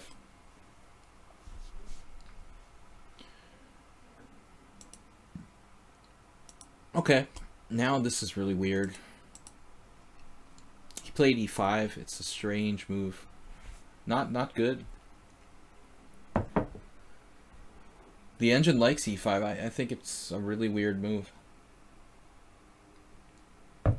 But there is a strange idea with it, which I didn't see. You know, I thought after e5, like f takes e5, he has to take back, and you're just better, you know, with this protected passed pawn. But this is a really strange idea. I mean, e5 with the idea of like taking on d4 after he takes on e5, after you take on e5. That is weird. And now apparently you have like an in-between move. Takes on d6, queen takes d6, c5. You're down a pawn here? No, it's just a weird structure. So you artificially, well, this is actually, you both have isolated pawns. So it turns out that his move is actually pretty tricky, the e5. I wouldn't have seen that. You just take this way though. Okay, maybe this is good. What are you gonna do? Now, I don't like this. I don't like just leaving yourself with an isolated pawn. I mean, apparently this is really, this is the advance I'd want to make positionally anyway. So if this, that's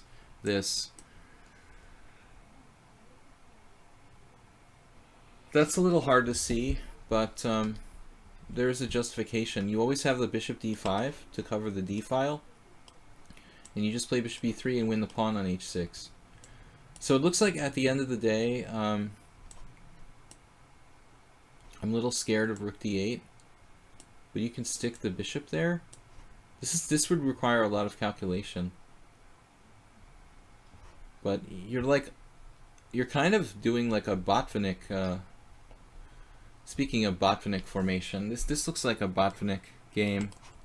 The bishop on d5 with this is nice. You're better here. So actually it would have been best to do f5, but that's a lot of calculation. I think after this though, I don't like it anymore. I don't like it anymore. You just take the pawn on h6, but he's getting this pawn. You know, so at the end of the day, like, your structure is pretty shot. I think it's too much of a like long-term disability for white. You just end up with a worse structure. Voluntarily sacking the exchange here is, you know, not necessary. I mean, How fast was the time control? That's the question. I mean, but he doesn't have to take it. I probably would think twice. If it was a fast time control, I might not take the exchange here. I talk about this all the time, you know, like not taking exchanges because the dark squares are weak. He's not up any material, but he has a better structure, you know, so it would have been pretty safe for him to play something like bishop g7. This was a good practical try by Aldisto, probably. Queen e5, bishop there. He should try to trade queens if he can, but there's no time. That looks like best. This is a blunder, though. I mean, obviously he has queen e5. He would have had to defend, you know, pretty resourcefully after rook f4. But you're still not even threatening mates like you have. He has queen g7. So it would have taken a superhuman effort, but black could have defended this, you know, and won. Instead, he blundered back, and now it's... Oh, you didn't do it. You didn't take the exchange back. Queen takes g7, king takes, bishop takes c5, and white is up a pawn with the bad structure. So it's nothing special, but hard to see how you rejected that. You didn't play bishop h6. You're playing for playing for the loss or playing for more. I guess this was a fast game. A lot of blunders there. So you actually resigned here, or lost on time. But it's not clear what's going on in the final position. Really messy. My only real takeaway from this, Aldisto, is that you probably played the rook c1 too early, and I mean the pawn structure, you know, I would be more like, you know, aware of keeping like your pawn structure intact. Okay, so I think we've got time for one more blitz game, and this guy Greg's is challenging. We don't have any more subscribers challenging me. You made a draw here. Oh, that explains it. So you offered a draw with bishop f6. Oh my god.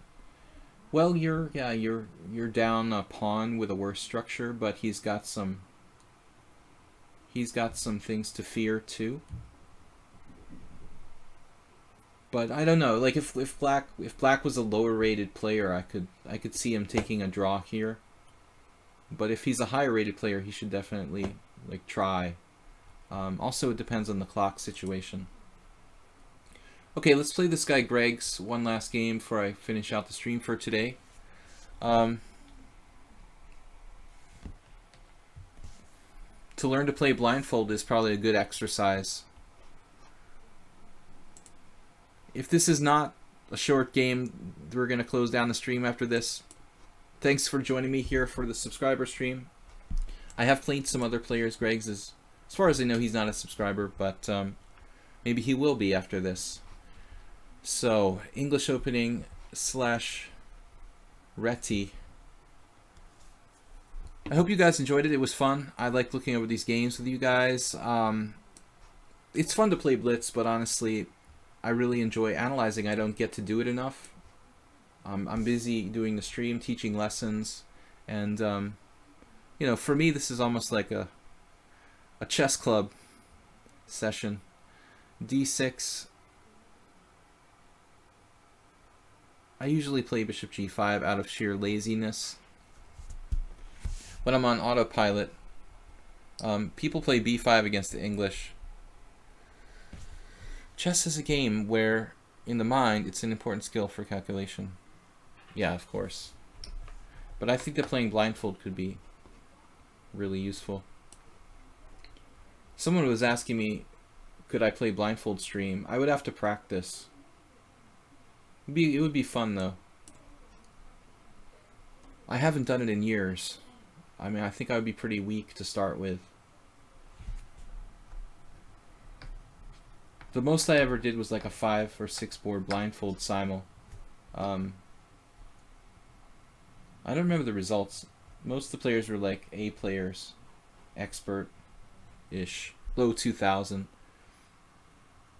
I can't remember how the result was. It was decent. I mean, maybe I had a few draws and a few wins, but that was a long time ago. I haven't practiced blindfold since. So, Greg's 2071 is a respectable rating here. I don't think we've played before.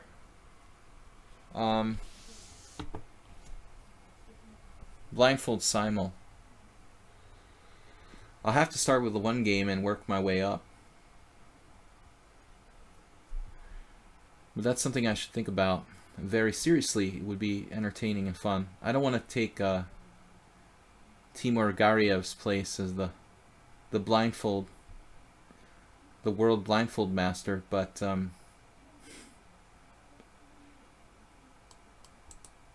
I could at least like give it a shot. I'm not the strongest player in visualization. I mean, oftentimes I would analyze with Alexander Ivanov without a board, and that guy is like, he's unbelievable. He's talking about like 20 move variations. I'm just like, yeah. You know, a lot of people like pretend that they know what, you know, the other guy's saying. It's like embarrassing sometimes. I mean, Ivanov was so ridiculous. Like, half the time I understood, but after a while, like, I would just lose track of the position and just be like, okay, yeah. But I think it's a practice, you know, it's a skill you probably have to practice. I don't know how he got so good at. He basically plays with his eyes closed. I think he's actually practicing at the board. At least he used to. All the time. Bishop f5 is a funny move. I don't see this that often. You know, some people do this. And I don't know if it's good for black or not. I always thought it was a little bit artificial when people do this. But some of the games I've had have been pretty crazy with this bishop f5.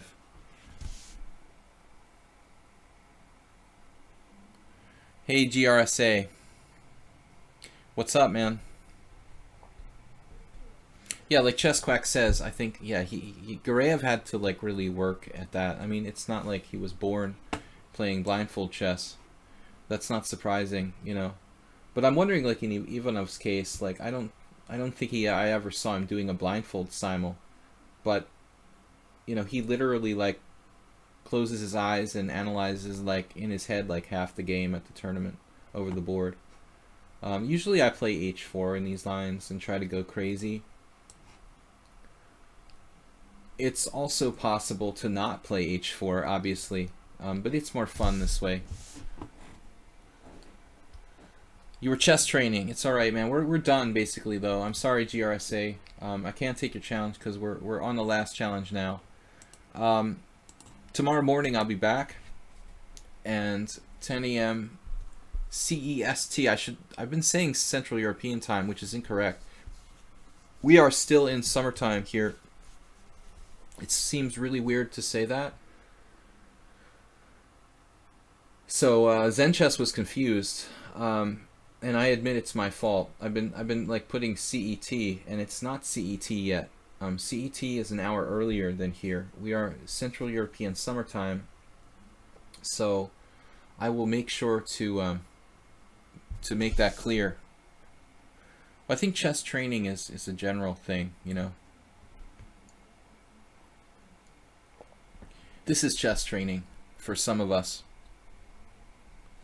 10 a.m. Mountain Time. 10 a.m. Mountain Time is, what are we doing with Queen A5, by the way? He's trying to play like knight E4. Okay, this is getting weirder. He's preventing me from playing E4, basically. Getting weirder. Gotta watch out for the Benko type of things with like B5.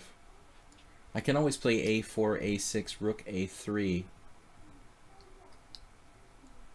But it gets a little weird here with the A4, Queen B4. He's kind of asking to get his queen trapped, typically in those positions. This is kind of a strange situation. I might want to play like bishop e2 and just walk my king out of the pin. Of course, it might be my last chance to play a4. There's also the cold-blooded f3, e4, but that weakens my dark squares and blocks all kinds of stuff. I don't really like that. e4, knight takes e4, knight takes e4, bishop takes e4 is not really good. a4, queen b4. a4, queen b4, rook a3, queen takes b2, rook b3, queen c2, unfortunately. And he's got like an out. Queen takes c2, bishop takes e2, e4. If I could just digest his bishop, it looks virtually digestible. That's kind of weird, you know. I mean, his bishop could actually get trapped inside my pawn structure. It's enough to make me interested in this variation. The basic plan is the standard rook lift, rook a3, which is typical in several variations, like the Zamish and the Averbach and other lines too. So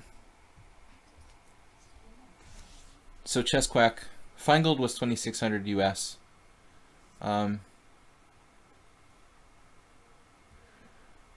Yeah, Will Wolf, that was my suggestion. Peanut butter wrestling for Feingold, and that would be, it would be an awful time. I don't know, man. I don't want any part in that. They're animals. Feingold and Simon Williams.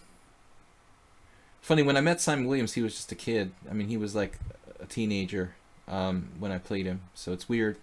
It's weird that he's like a totally middle-aged adult.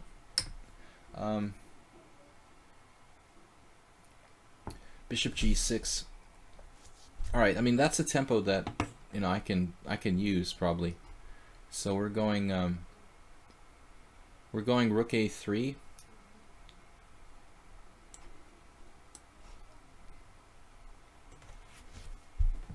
And that, you know, will stop any kind of queen b4 nonsense. There is a very, very small chance, probably about 1%, that the third rank will clear and my rook will come and be a hero on the king side. But you know, it does happen sometimes. You play like e4, f4, everything goes forward and the rook swings across. I mean, it's definitely, my friend Joe Fang often called it the river guarding rook. It's some kind of Chinese thing. Like, it's like, what do they call that? Feng Shui. When the furniture is just in the right place. I mean, the rook will just happen to wander over to the king side later on.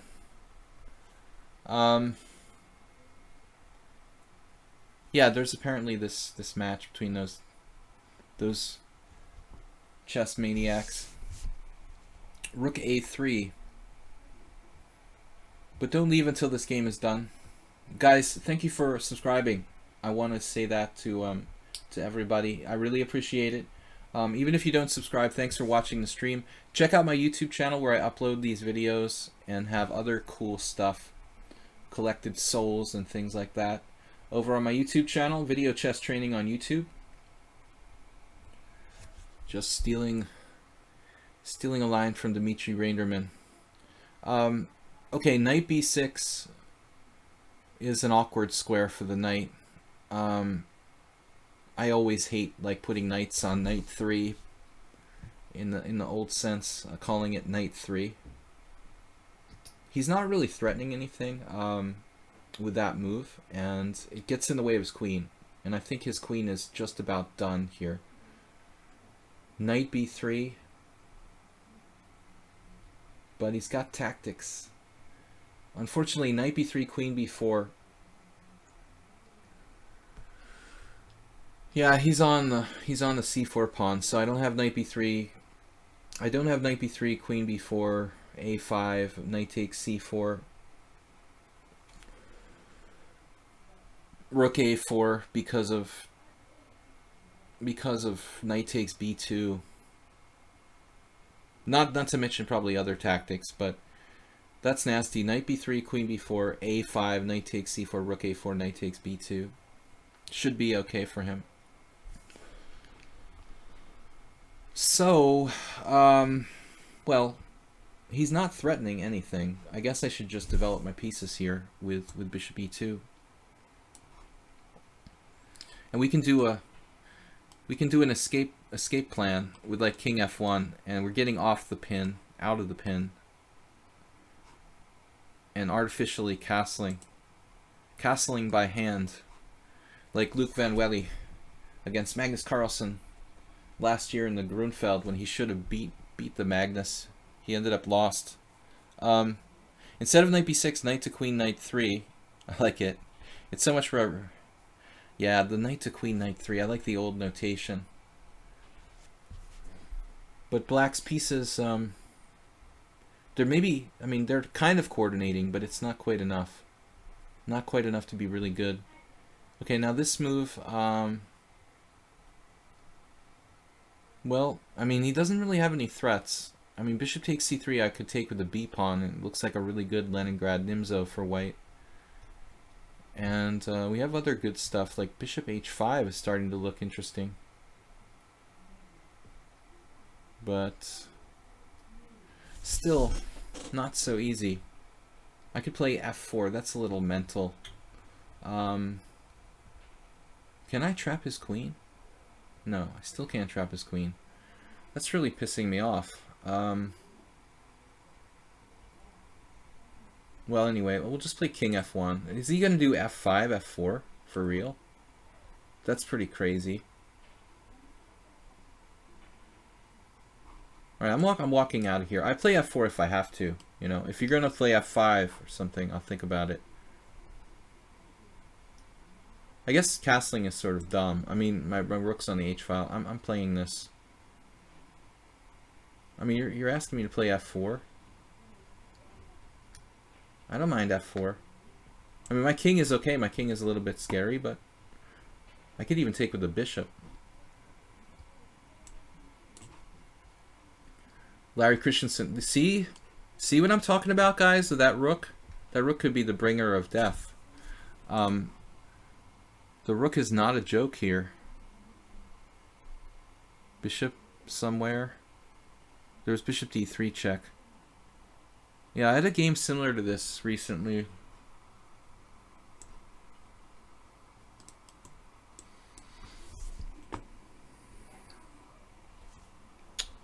So I take, and rook b3 maybe?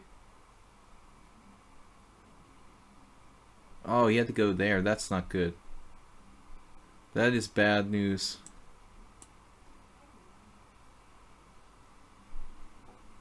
But I don't think I can actually trap his queen. I'm threatening c5. Still doesn't work. But just bishop h4 looks pretty nasty. f5 also. There's all sorts of good moves here. This guy really wants to come across. He's just begging me. Please, let me in the game. Let me in the game. Knight e4 doesn't work. We could play it. I mean, c5 almost works. Damn.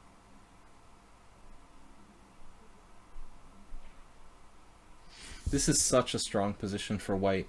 Wow. I just don't know how to finish him off. So many choices, like knight b5.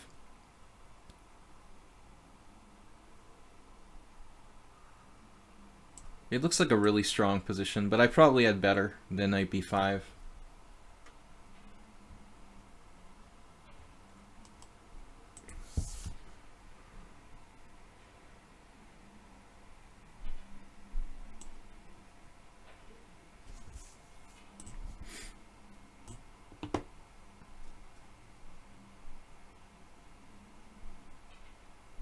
Now we just play f5.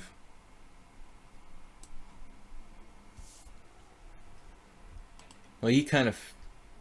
Well, he does have a6 now. Just losing a piece. Everything's protected. Alright, man, interesting game. Anyway, I don't know. I mean, the opening was kind of complicated. I don't know if, you know, this variation is not really like, you know, there's a lot of games. Let's see. So, like, bishop f5, there's 14 games.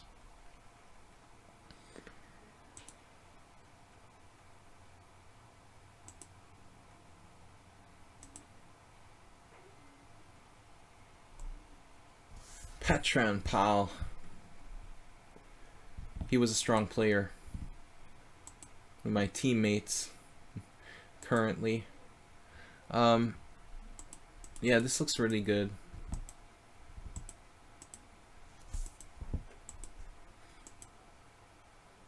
Now apparently I missed something really strong here. Bishop takes e5 and f4. I see.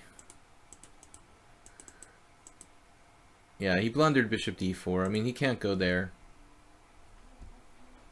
Well, white has an advantage anyway. It's a crazy position. Anyway, guys, it was fun. We're going to close it down, and I will see you... yeah, there's better moves, probably. Thank you for the suggestions, Nefdov. Queen d4. You think it's stronger? What? I was one of Larry's last over-the-board opponents. I think he rarely plays. Yeah, he really doesn't like to play. That's funny. He doesn't like to play. I mean, he didn't like to play 15 years ago. He was basically, I think, retired 15 years ago from chess, effectively. I will see you guys later.